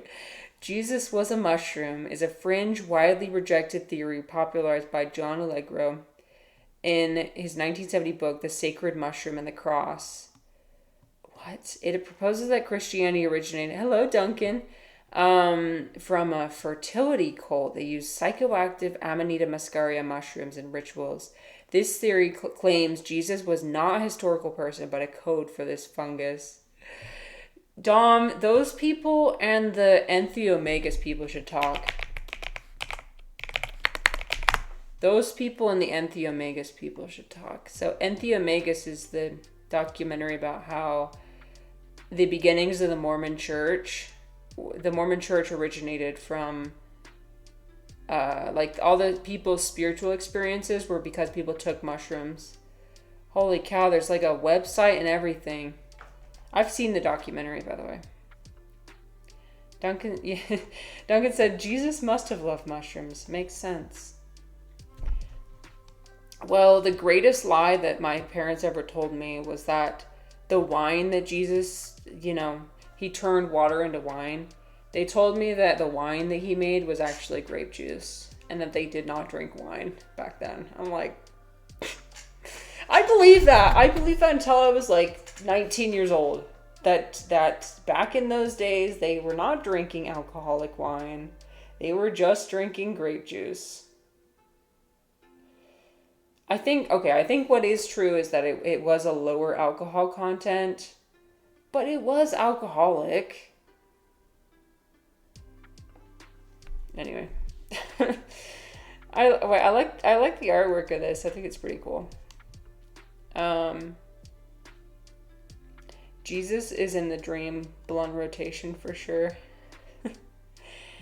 That's interesting. They've got like, there's a lot of research that's been done.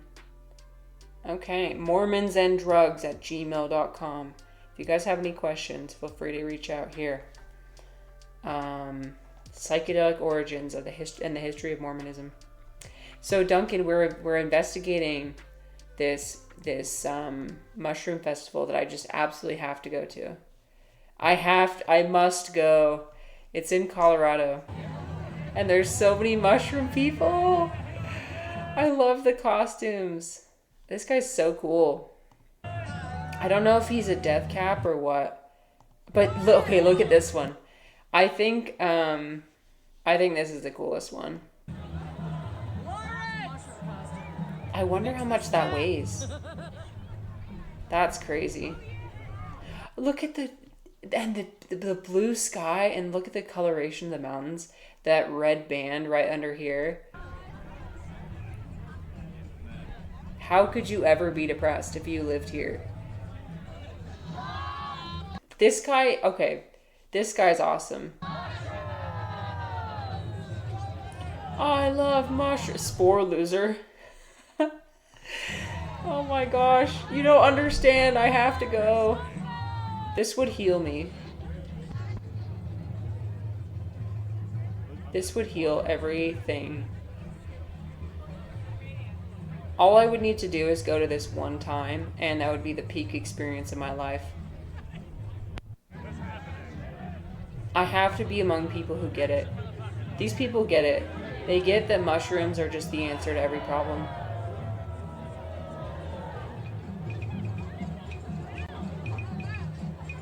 Ooh, okay, wait, this is a cordyceps. Look at this. Okay, she's got the cordyceps. Do you guys know that you can actually eat cordyceps? I saw this guy making dumplings out of cordyceps.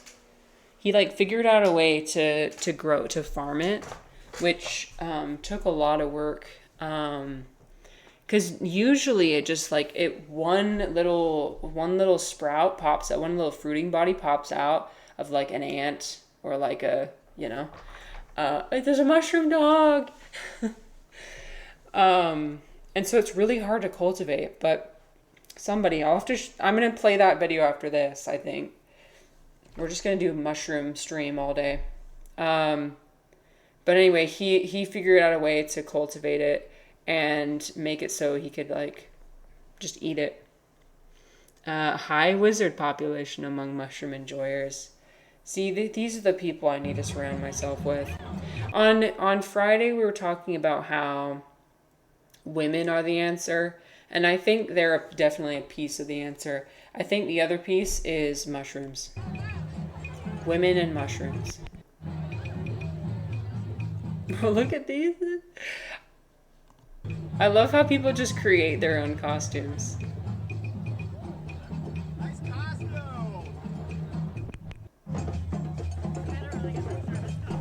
Just vibing.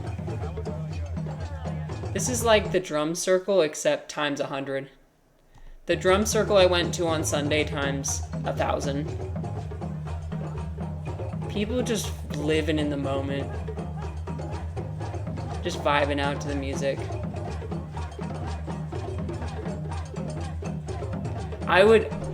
When I tell you I would be bopping my head so hard to this, I would be dancing.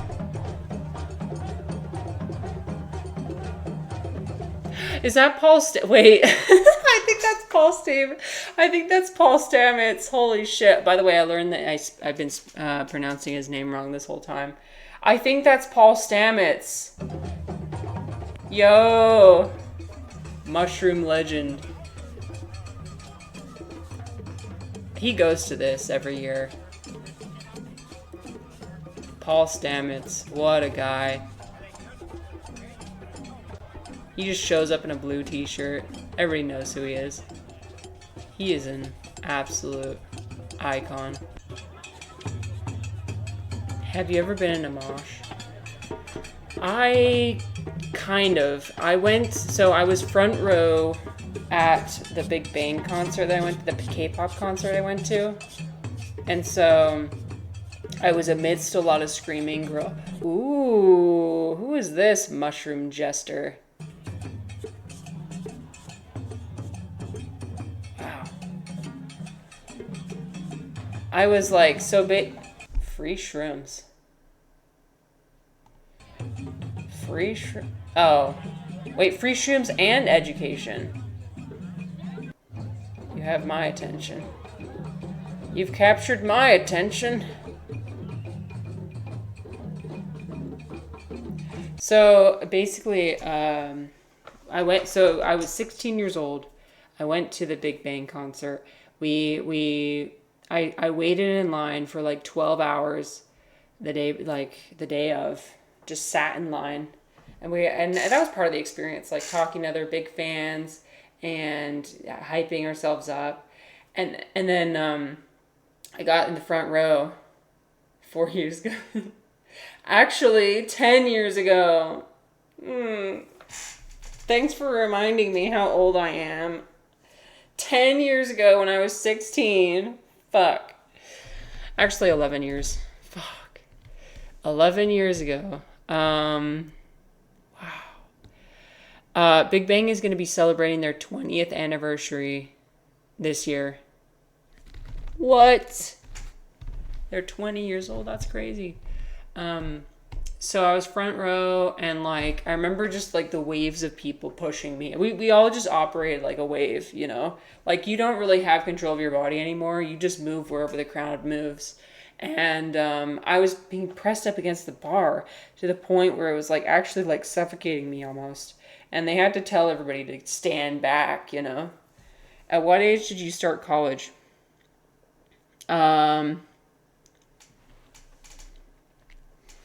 18. Okay, well, sorry, I can't do math. I was exaggerating. 8 years ago. 2016. 10 years ago. Okay, hold on. Okay, wait. I 16, I went to my Big Bang concert here, I'll lay it out for you. Let me pull out my notebook. Right now I'm 27 years old. Okay. 27 years old. this is rounding up and rounding down. Okay. 10 years ago was 2017. So 11 years ago, 2016 was when I graduated from high school in 2016. That was 11 years ago. Redeems, Marissa buys herself a cat. No, I'm just providing round numbers so that you can understand my point. If it's like 9 or 8 years, then I round up or down. If it's 11, I'm going to round to 10. Okay, so 2016 was when I started college, and that was 11 years ago. Okay, I went to see Big Bang for their Made tour. It might have been when I was 17. It was... Oh, okay. So, never mind. It was in 2016. So, I guess I was 17. I was 17, not 16. Okay. Sorry. I was... It's all just a blur. So, 10 years ago. I saw Big Bang 10 years ago, and I went to college 10 years ago. My high school reunion, my 10-year high school reunion is this year. Oh, look at this leaf person. Oh, there's a wizard. Wait, there's two wizards. Oh, little shroom baby. Cute. Yo. Look at the wizards with the background. If there were any place where I'd find real magic, it would be here. How many of these people are tripping?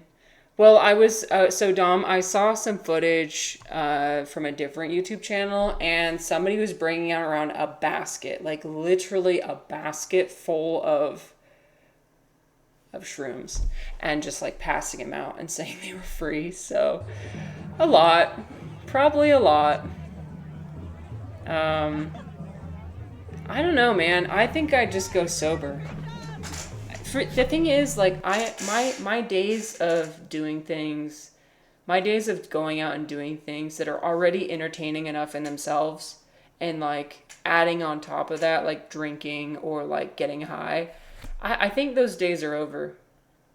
Like, I've been going to movies sober lately, and it's still been great. I was proud of myself. I went to the Vegas Sphere, which, like, come on, man. That's like the peak of human technology and immersion technology. And I went there without having drank one drop. I didn't drink one drop of alcohol. I was so proud of myself. Because usually, like, I would fucking need to drink before going to see a movie or go to a concert or go to, just to, like, make the experience that much better, quotations. But it's like, here's the thing. I don't think it does make the, Reflies like, save the world, my final message, goodbye, fades away. My final message. Dom's like, no, we need to play. Well, my days of pleasure maxing are over, I think. I don't know, man. Do we need to pleasure max all the time? Can we just be okay with regular pleasure? Just regular, good old pleasure. I was sitting in that park with the drum circle, completely sober, but I was feeling like I was high. I mean, to be fair, it could have been the residual marijuana drifting down to, that I was breathing. The secondhand marijuana. I don't know if you can get high off of that. I'm not sure. But, I know, secondhand pleasure maxing. Yeah, okay, this is in. Pleasure maxing out. Secondhand pleasure maxing in. This is... surround yourself with other people who are just having the freaking time of their freaking lives.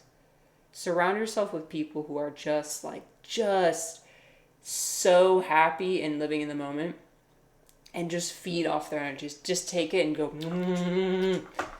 That's what I've been doing, and it's been working great. Go outside, touch grass, see people who are happy, and if the people are not happy, then it's okay. Experience discomfort. Because if you experience discomfort now, then maybe you will experience pleasure later. You don't have to experience pleasure all the time.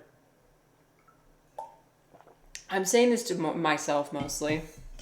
I need to learn these lessons. I'm remembering all this right now because today happens to be a high serotonin day.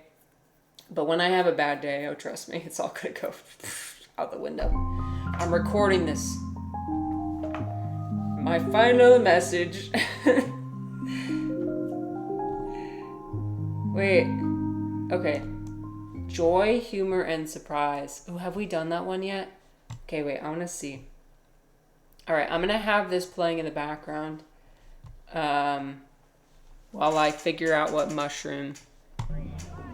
I mean, what potion we made. That was a Freudian slip.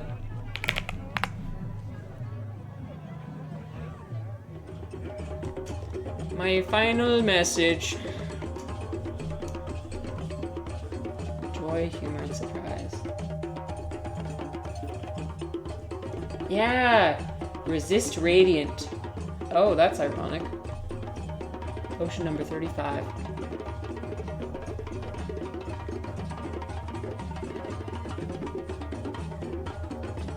Toby! Toby, come here! Toby! Toby, come here! I know! Come here! Hi, beautiful.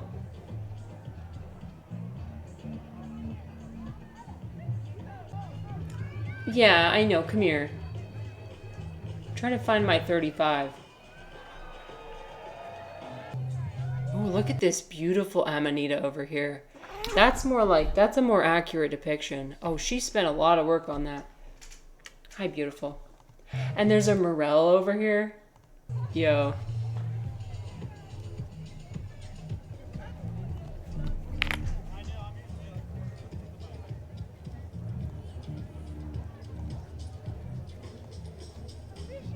Have you ever tried to make a real potion? I have to. Oh, look at this masquerade guy. I have tried to, like when I was a kid, I would mix all my shampoo, conditioner, body wash, etc. together, and try and make a potion, but I need to get back to it. Gotta make some potions. I mean, I make my latte in the morning, and that's pretty fun. I make my Shrek juice in the morning. It kind of looks like a potion-y. It's got like a potion-y consistency. Sorry, I'm downloading the, it was number 35. I gotta re-download it every freaking time. Oh, this one's pretty. The blue color, I like. Okay, delete that. Now we're gonna add the other thing. You got an ad for Pepsi. I'm not a Pepsi person. Or a Coke person. Okay. There it is. Resist radiance. That's what we created today.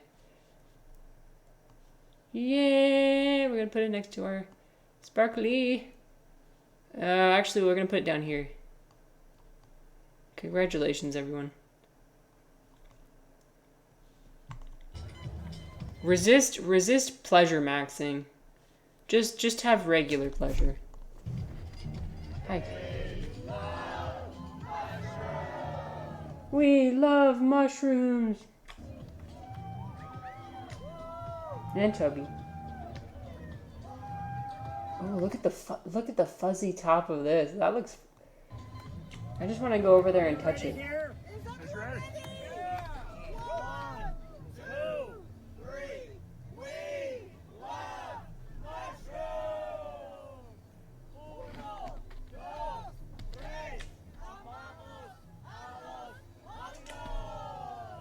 Look at the Morel. He's got a Morel on the top of his wizard walking stick.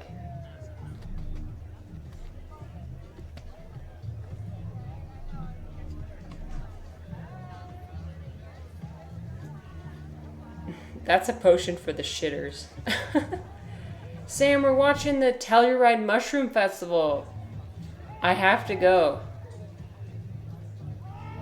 These are my people. Zero Shroom Giver. I got skunked in Telluride. Yeah. Can we have more mushroom parades worldwide? I know! Right? I'm gonna start a mushroom parade in Salt Lake. Wait, this guy's just freaking moss? Look at all these people. This one's so cool. This guy's gonna win the costume contest for sure. Sam says, this is so not my scene. That's okay. It's mine, for sure. Just people freaking vibing.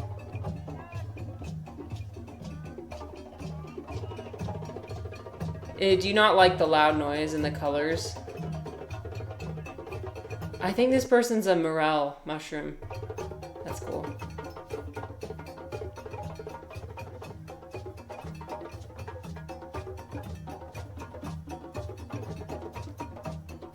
Sam says I would fit in more with tech bros who are using mushrooms to get work done. Okay. Yeah, they're okay. Well, Sam, you bring up a really interesting point. There's two types of mushroom people. And Sam represents one side of the mushroom spectrum, and I think I'm kind of leaning more towards the other. There's the people who do psychedelics and are super into tech and AI and like into exploring consciousness to help them get shit done. And then there's people who kind of just do it for enjoyment. Yeah, Sam's not. Hi, Tweet. Tweet, look at this. We're looking at the Mushroom Festival in Colorado. Looking at some of the beautiful, amazing costumes. Oh yeah, I remember you saying your one of your parents was a hippie, so that would I can understand how that would turn somebody off. I know. I have to go. Look at the people just enjoying this. Look at the background, the trees in the background, and people just dancing out in the sun. Yo. This would cure my anxiety, my depression, just everything. I'd be set for life. All I'd have to do is meditate and go back to when I was at the Mushroom Festival. This would fix me. Sam says this would set off my depression like crazy. No! What are you talking about? It's so vibrant and beautiful. That's okay. Different things work for different people. I love the jester. Mushroom jester. What the?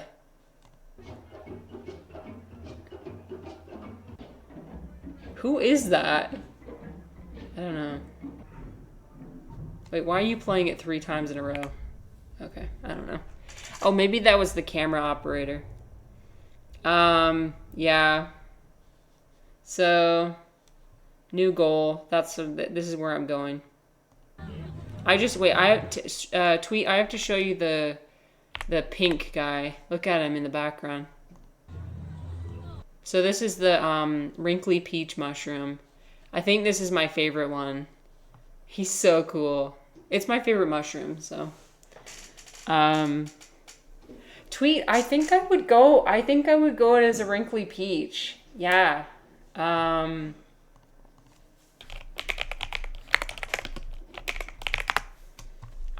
Oops, hold on.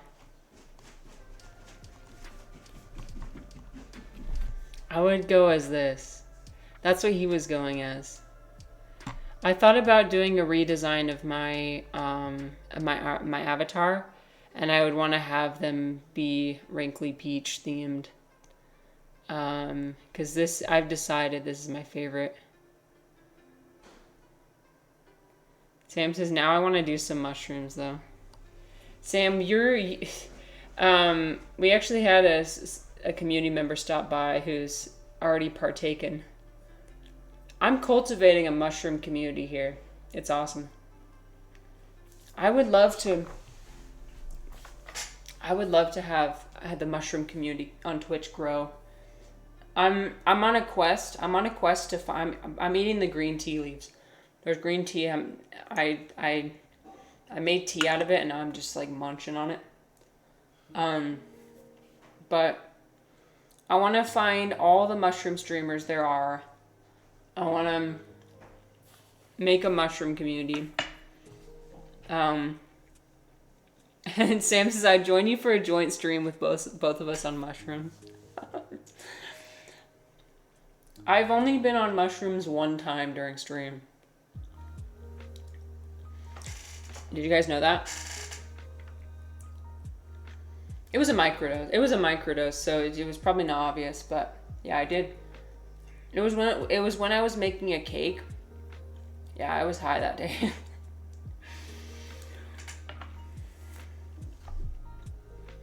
Tom says, dude, my friend is manic at the moment from doing DMT. Oh no! In a ward at the moment. Jesus. You were telling me about him. Wow, so it's getting serious then. That's crazy. How does one get to the point of... Well... Sam, a different guy. Oh, Jesus. Sam, I've heard that if you have a family history of schizophrenia, you definitely do not want to partake. You definitely do not want to partake in psychedelics at all, because psychedelics can induce, what's the word? Catalyze certain states of mind where you get into schizophrenia. I don't know. I mean, he came out of it and thought he was Jesus. Yo. I feel like you have to have a predisposition, though. That's the thing. Like, I feel like it could have been the psychedelics, or it could have been any other traumatic life event, or like a near-death experience, and that would have generated it as well. But that's a shame. I'm sorry he's going through that, Dom. I guess that would warrant a ward visit. Pleasure maxing side effect. Yeah, so today we've been talking about how I'm trying not to pleasure max anymore. I think my days of pleasure maxing are over. Or at least pleasure maxing as often as I have been doing. Like, I've been going to see movies sober. I've been going to cool things completely sober. And like, honestly, I forgot what I was going to say. Being Jesus sounds pretty pleasurable until the end. Yeah, that doesn't sound very good. The end part sounds very suffering. Oh my gosh, you guys, it's so beautiful. This looks AI generated. But I think it's just a really good image. Oh my gosh. Oh, yes. Look at them wrinkles. That just doesn't look real, dude. I have to touch it. I have to touch the top. I need to know what it feels like. I love the variation too. So it can range from like super pink to like kind of peach colored. Look at this. Ooh, a necklace. That's so beautiful. Oh, and then these ones are not as wrinkled. In the sunlight. Tweet, I was showing my mushrooms, my sculpture. So it's growing, it's got a layer of white on the top. It kind of looks like a chocolate cake with like, if you did like powdered sugar over the top of it. That's what it looks like now. So we just gotta wait a few more days, and then we're gonna demold it. I'm gonna demold it on stream, and we're gonna see. I think I have to demold it and then like still let it grow for a couple days, because when I demold it, the mycelium probably will not have reached the edge of the mold, like against the mold, because I think the mold, because there's limited oxygen. Because mycelium does need a little bit of oxygen, so it'll probably look like wood on the surface. So I'll take it out of the mold and then let the mycelium grow a little bit on the top.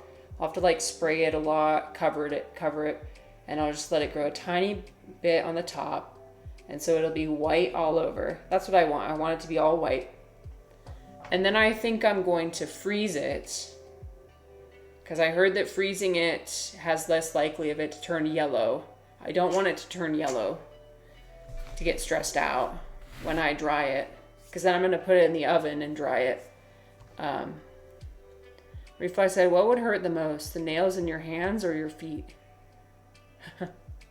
What do you mean, like going like this?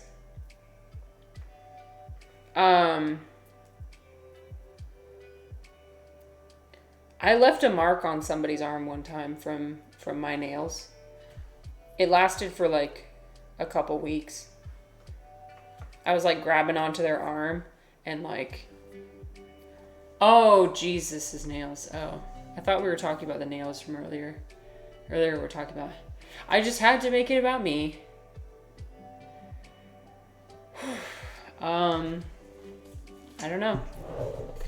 Mormons don't really think about the, well, we do think about the crucifixion sometimes, but not nearly as much as other Christians. You know, like Mormons, they're not supposed to have the cross imagery. Like, the last thing they want to do is romanticize the crucifixion. And so that's one thing that separates Mormons from other Christians. The fungus among us. Hi, Ivan. You know what it is. We're talking about mushrooms again. I mean, did you see the footage of we were looking at the mushroom festival in Telluride. But look at this. Okay. For those who missed the vista, look at this. Hold on. Do you see these mountains in the background? Dude. I must go. I feel I hear the calling of my people. The people are calling to me. Mushroom people.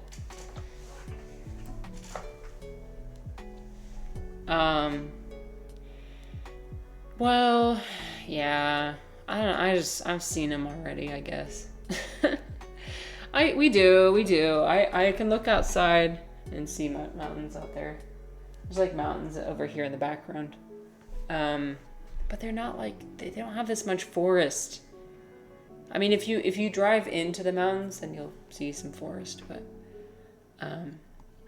it's like new mountains, different mountains than what I grew up with.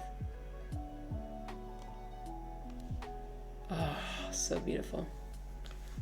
You feel that way about Chicago skyscrapers. Yeah, when you're around the same scenery for years, for decades, then it can get kind of boring, even though that's just how humans work. We have to always have variation. They were surreal and beautiful the first time I saw them. Ooh. Yeah, I've never been to Chicago. Maybe I would think it's cool. I've never even seen pictures of it, I don't think. Dom says, imagine you do DMT and you have intense Islamic imagery. Seems that happened to my friend. I think I wonder if it really just depends on what mind state you go into it with. Because like I was searching. I went in there and I was like, okay, universe, show me. Show me the external stuff. Give me a religion to believe in. And I was like asking. I was asking the mushrooms, please show me. I saw no evidence of any of that. So I think it really does depend on like your mind. Okay, universe, show me the gnome. Show me the poo gnomes.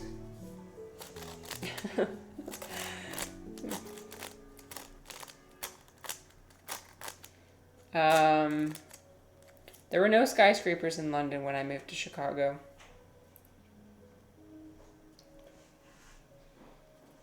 If I was familiar with London, I would know what that means. I don't know what that means. Okay, wait. Do you want me to look that up? Because I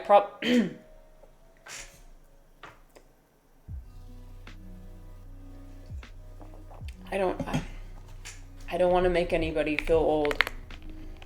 When were there first skyscrapers?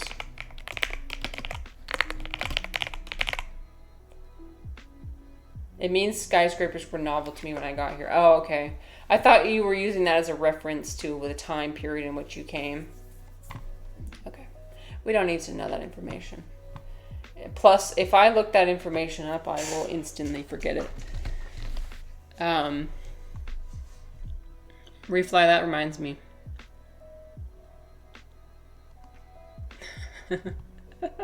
Somebody shared this in r/mushroom.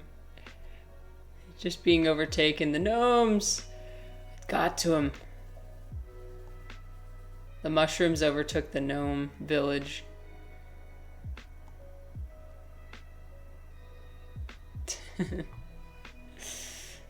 Shroom too hard. He shroomed too hard.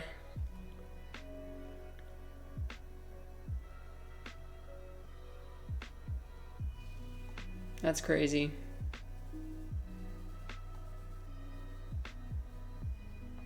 And what is under here? Like wood or... That's crazy how it grew like that. Huh. Interesting. Anyway, so I'm gonna go to the Telluride Mushroom Festival, hopefully. Oh, I wanted to show you guys the guy who learned how to cultivate cordyceps. Oops.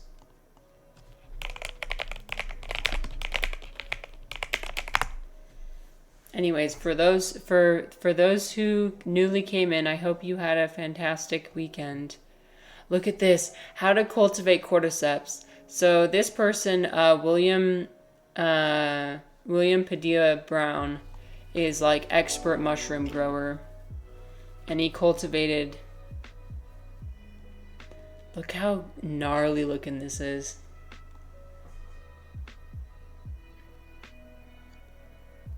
Because usually when you find it out in the wild, you only find one or two.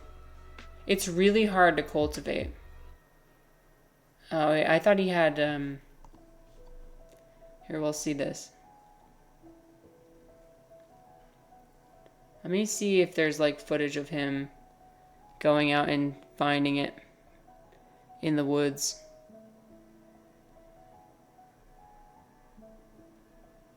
Oh, okay. So this is what you would find in the, this is what you would find just in the wild is, so look, he's got the individual cordyceps here growing out of like bugs, you know, because it overtakes the very Last of Us vibes. I know.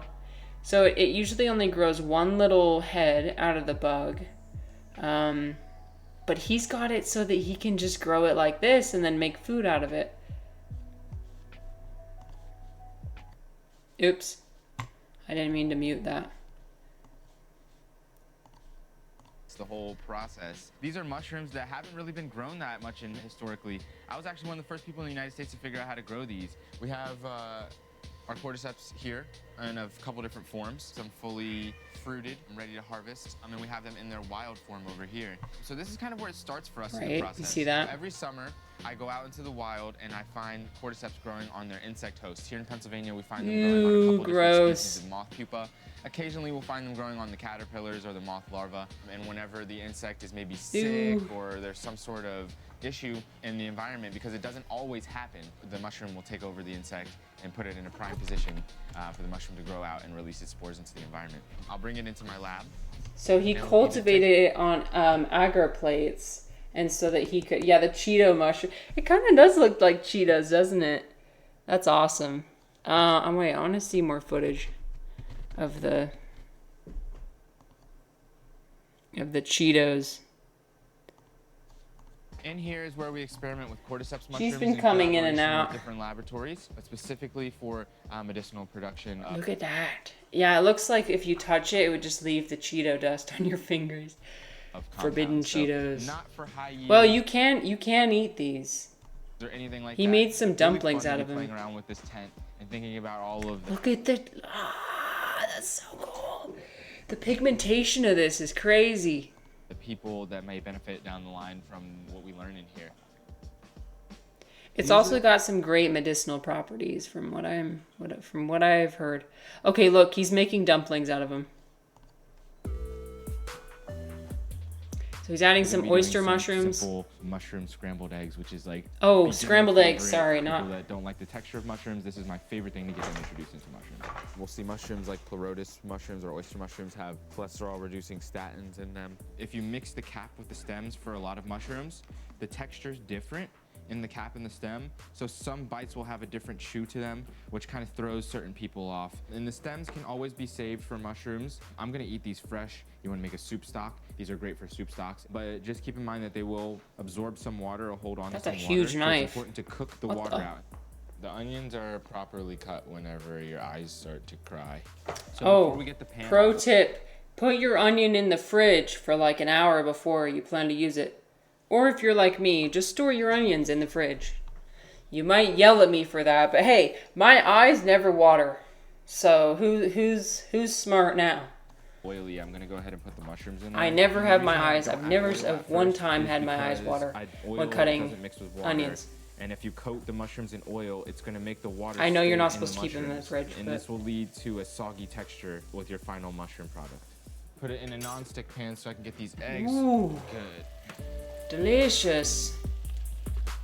Yes, they're so yummy. Oh, now he's gonna make the dumplings. Okay, I want to see him make the dumplings out of cordyceps. Maybe he's not going to.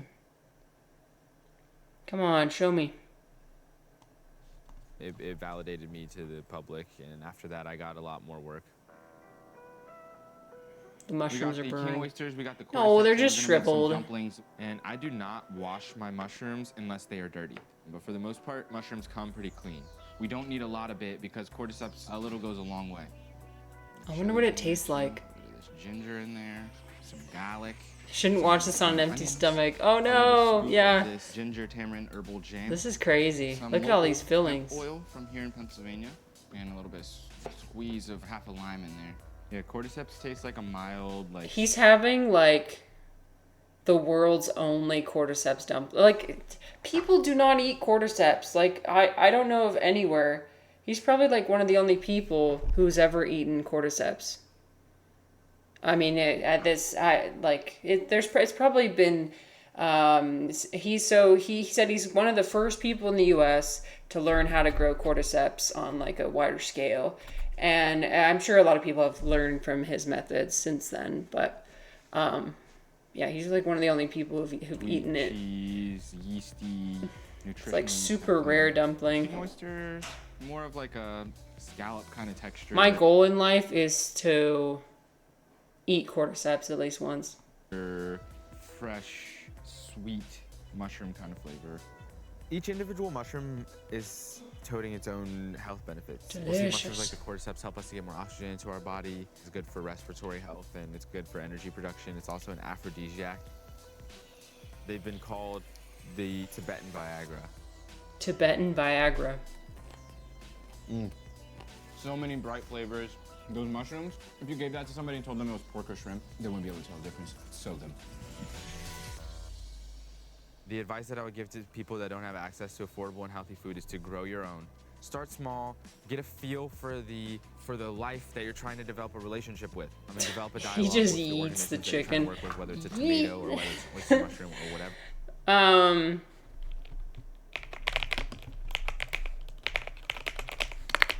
I want to know.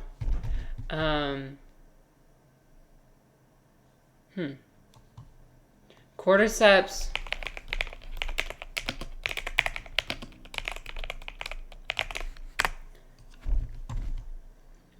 Okay. Okay, so I lied. I think I lied about the whole him. I mean, he's probably the first person to make dumplings out of it, but, okay, a long history in traditional Chinese medicine and Eastern medical practices. Okay, that doesn't surprise me.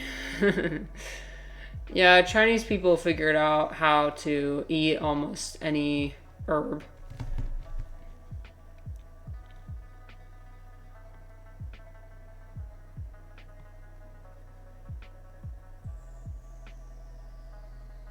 They probably just... It's tough to get this fungi in the wild. One type ranges from 20,000 to 40,000 per kilogram. Yo, that was an expensive dumpling.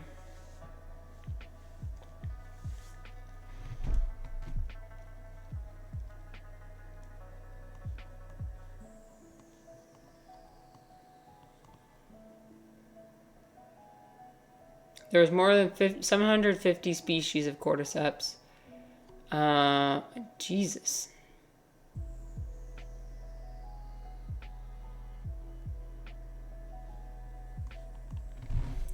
Well, Refly, I will say on that note, I think that's a bit of a harmful stereotype, which I'd like to move away from.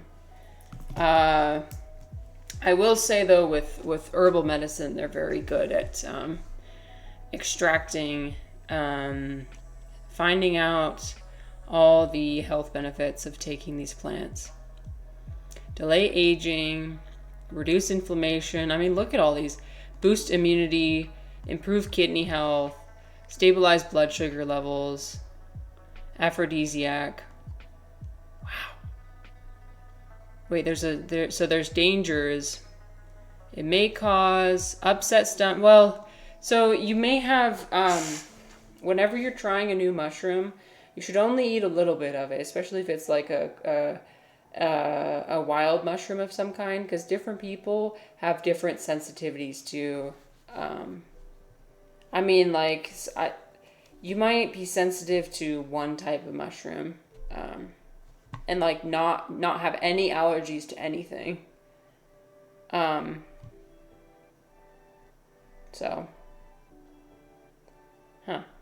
Anyway, that's cool. What time is it? Okay. 15 more minutes. Oh yeah, this is the mural I saw. For those who didn't see it, this is the new mural in Utah State Capitol. If that's what I was saying, Refly. If 1 kilogram is $30K, that guy's eating the most expensive dumplings ever. Seriously, I wonder how much it costs for him to. Well, I mean, it cost him obviously a lot of time and practice, right? But he was probably holding in his hands a couple kilograms, so like $60,000. So whatever he used in the dumplings was at least several $100s of mushrooms, which is crazy. You just throw it in your dumplings. Grow it yourself. Grow things yourself. Although some things, like I was watching a video of people who, because I was considering starting to grow my own like oyster mushrooms, which are just edible regular mushrooms. But the guy in the YouTube video said that all the money he spent on the supplies ended up being the same amount of money that he was spending buying it just from the store. So that's the thing. Like, sometimes it's not more economical to grow it yourself.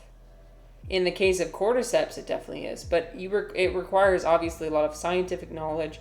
It requires a lot of scientific equipment. Like, he was doing things in a fume hood. He was transferring the spores onto an agar plate and cultivating it, and then creating a spore syringe and creating the mixture of grain and substrate, and that requires a lot of knowledge and practice. But like for just growing a regular oyster mushroom, it seems like it is more expensive, and then you have to the guy who was doing it, he had not a fume hood, one of those you can buy this little mini, it looks like a greenhouse. It's got plastic on all sides, and you can open the doors like a little closet, and you can pipe in humidity and control the temperature and stuff. Just yo, that is so expensive. But you constantly have to be so he was constantly adjusting the humidity, making sure the temperature was perfect. And girl, that's just so much work. I don't know, man. I think I'd rather just buy it from the experts than try and grow my own. But also, here's the thing. I'm not sure if mushrooms really require that much care and attention. I haven't tried to grow edible ones yet. I mean, obviously I have grown other types.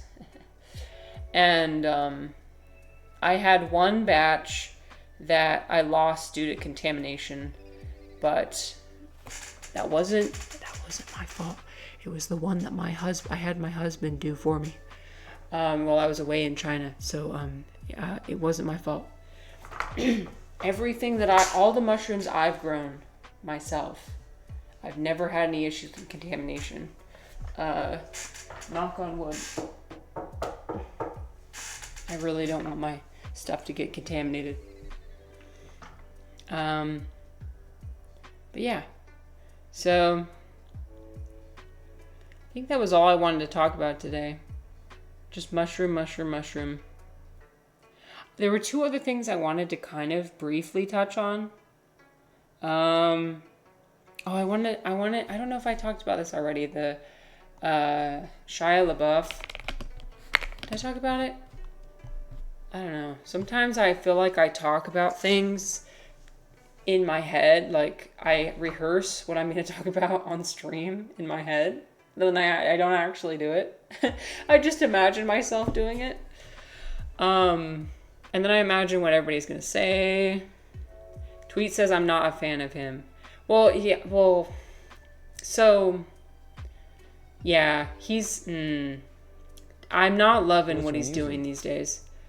And I thought this interview was really interesting. So he is literally up at the peak of a manic episode in this interview. If you watch, it's really fascinating. First of all, I'm extremely surprised that he even I think he's in a very vulnerable state of mind. What I'm surprised about is that his attorney allowed him to do this interview. I'm like, don't you have someone? Do you not have someone that's like telling you what you... I don't know. He's his own man. He makes his own decisions. But he went on this interview with Andrew Callaghan, which I know Andrew Callaghan also has some of his own controversies. But I do enjoy the way he does interviews and reports on the news. I really love it. He literally, the way he interviews people, he allows people to just be themselves. Channel 5 News, it's a YouTube channel. If you've ever heard of like All Gas No Brakes, he was the guy who did the documentary about the Utah Rap Festival. Which is like our cultural experience. I kind of want to... maybe as an aside, we'll show the Utah Rap Festival. So you can just get a taste.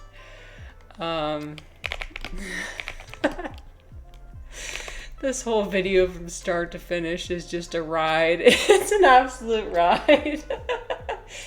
He goes around the world and just finds the I don't want to use the C word. Finds the most interesting of people. But he goes where the strangeness is. So I'll just play a couple minutes of this. But here he is at a Utah Rap Festival. I made it to the front, baby! Made it to the front! Yeah! Let's go! Suicide! Suicide boys, baby! I'm on tabs! What? I'm on tabs! What? Allison! We're off to the moon, baby! Let's go! I'm sorry. I've seen this so many times. I have seen this video so many times. I'm on tabs, baby. We're going to the moon, baby. Okay, hold on. I want to find... I don't want to play the whole thing, but like, I might... Fuck the Church of the Latter-day Saints! Fuck the Mormon Church! Utah in this bitch! Fuck the Mormons, bitch! This is the story of the Utah pioneers. Who were they? What did they believe? I'm a V-Long thug! What does it mean to be a V-Long thug? A V-Long thug is the one that's, you know, you're hardcore, bro. It's just absurd. It's so absurd. I can't handle it. Life, bro. That V-Long thug life. V-Long thug life, bro. What's the most V-Long thug thing you've ever done? Man, I stole a pocket knife the other day. Why not? A V-long thug, bro. A V-long thug, bro. I don't even know what that You means. had to kill one person, who would it be? Probably Hillary Clinton, bro. All that fucking fake email shit about them talking about pizza, but really they're talking about molesting children and a whole fucking scam of child trafficking, bro. Double V-long thug in there. Be safe with COVID. Shout out Joe Rogan, Eminem, and all the Shout out Joe Rogan. Below. Dang shit. Murder gang shit. What's on your mind right now? You look goofy as hell. You look goofy as hell. In a good way? This is what Joseph Smith wants. Yo, this is the place. When Brigham Young first came here, he said, "This is the place." This is what he meant. Is on how you know. How would you describe yourself? That question threw me off. Where are you guys from? Seattle. What are you guys doing out here? Vibing out, talking to people, seeing what's up. So y'all just came here to do this? We had a hectic few weeks on the road, and after covering a few different events, we decided to come to a music festival to see what's going on. Are you a cop? How do you feel about the police overall? Bro, what? I feel like if you're generally asking someone like why they don't like cops, you kind of fuck with cops. That's the vibe you're getting? I'm just playing. I fuck with Seattle for real. Who's your favorite white rapper of all time? Shout out Xan. I fuck with Lil Xan. He cool. Yeah, Lil Xan? Yeah. That's a name I haven't heard in a long time. If I call him, is he gonna say bullshit? Yeah, call him. What's your name? Andrew. He's trying so hard to hold it in. Oh wait, someone's FaceTime me. Let's see what it is. Damn, on camera. Don't answer my call. Lil Xan didn't answer? No. Well, it's not Lil Xan. Shit. It's like his best friend, his roommate or whatever. Like he runs all this shit. You know what I'm saying? If you can ask Lil Xan's roommate to tell Lil Xan, ask Lil Xan's manager this? to ask Lil Xan if he fucks with Andrew Callaghan and Channel 5 News. Channel 5 News. Breaking news. Breaking news. You're watching Channel 5. Journalist. With Andrew Callaghan.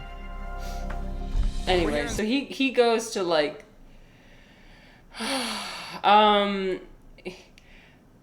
he interviewed Baby No Money back before Baby No Money was popular. Low running back, we could both. She wanna ride the That's bro. him over there. She want to ride the bro? That's him right She there. wanna ride the bro. What does that mean? Like she wants to have sex with my friend. Which friend was that in reference to? In reference to Alex here. She wants to have sex with me. Do you know your SPM? Haley, what's my SPM? Strokes per minute. At maximal velocity. 7. Cap. You guys fuck with Xans? Hell yeah. What's your favorite kind of Xan? Fatties, the fat boys, the blue ones. I was at a music festival and I did like 9 different drugs, and then I sipped some like cold water extract lean. I was like lying on a carpet. No. I had no idea what was going on, but that's a flex. We were gonna make a softcore. That is porn, not and a flex. And I was like, look, I have a really good music video idea. I need to make the softcore porno. And my mom was like, I have friends. My mom was super down for me to do it. She was like, yeah, do a softcore porno. Every time I watch this video, I see something new. Anyway, okay, sorry. That was a huge aside. I don't. Sometimes you watch things on the internet and you don't know why they strike you as being so funny. Sometimes I laugh at things that I shouldn't be laughing at. In fact, I often laugh at things that I shouldn't be laughing at.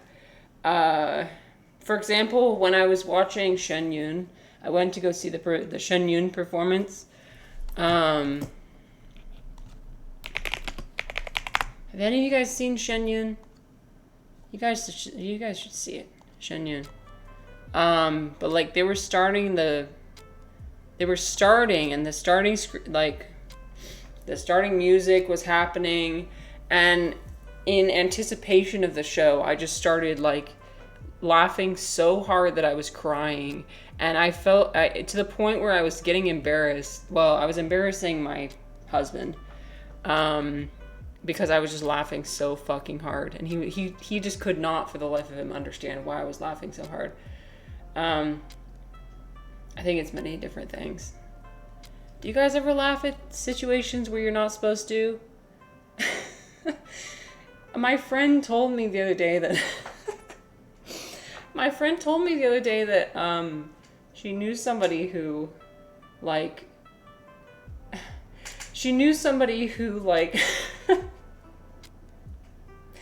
I don't know why I'm laughing. I have no idea why. But like, she said that somebody she knew, both of his feet like exploded off. And I don't know why, but I just started laughing so hard. And I was like, oh God. But it was the way I think it was the delivery of it. The way she said it was so nonchalant. So like, oh yeah, he exploded his feet off. What do you mean he exploded? What do you mean? What do you mean he exploded his feet off? I don't understand. I need you to go into more details. She didn't. That's it. That's all she told me. Anyway, sorry. I'm fucked up. Sometimes you don't know why things are funny. Okay. I think it's time for me to go to hot yoga and reset. We need a mind reset. But in conclusion, Andrew Callaghan is a journalist. He'll go to like, here, I'll just show you different videos he's made. I like watching him because I feel like he gets the full story of things. We'll leave the Shia LaBeouf interview for a different time. We'll just have an introduction. He'll go interview the all white community of Arkansas. He'll interview, here's Hassan here. He'll go to, he tends to be politically left leaning, but like he interviewed the last person to debate Charlie Kirk. He interviewed Hunter Biden. Like, it's just really interesting. He did a documentary about hallucinogen persisting perception disorder, like a big PSA about that and the dangers of that. Like, if you take psychedelics at a young age, you have the risk of, you know. Yeah, I'm gonna head out soon, I think.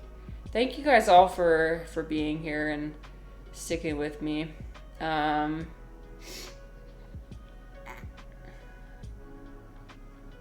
Yeah, so anyway, I just think people are interesting. I like to gather data and insights. Oh, we did one on the Vegas tunnels, the tunnels underneath Las Vegas. If you've ever seen the footage of that. Yeah, people are fascinating. Okay, my friends. Let me see. Is there anybody we can raid? Hold on. Today may be a no raid day just because I gotta go in 5 minutes.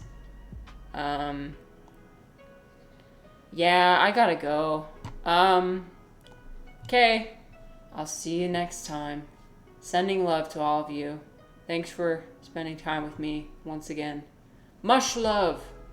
Much love. Send love to the people around you. Send love to yourself. Love and light, baby. Love and light. Love and light. Okay. Bye.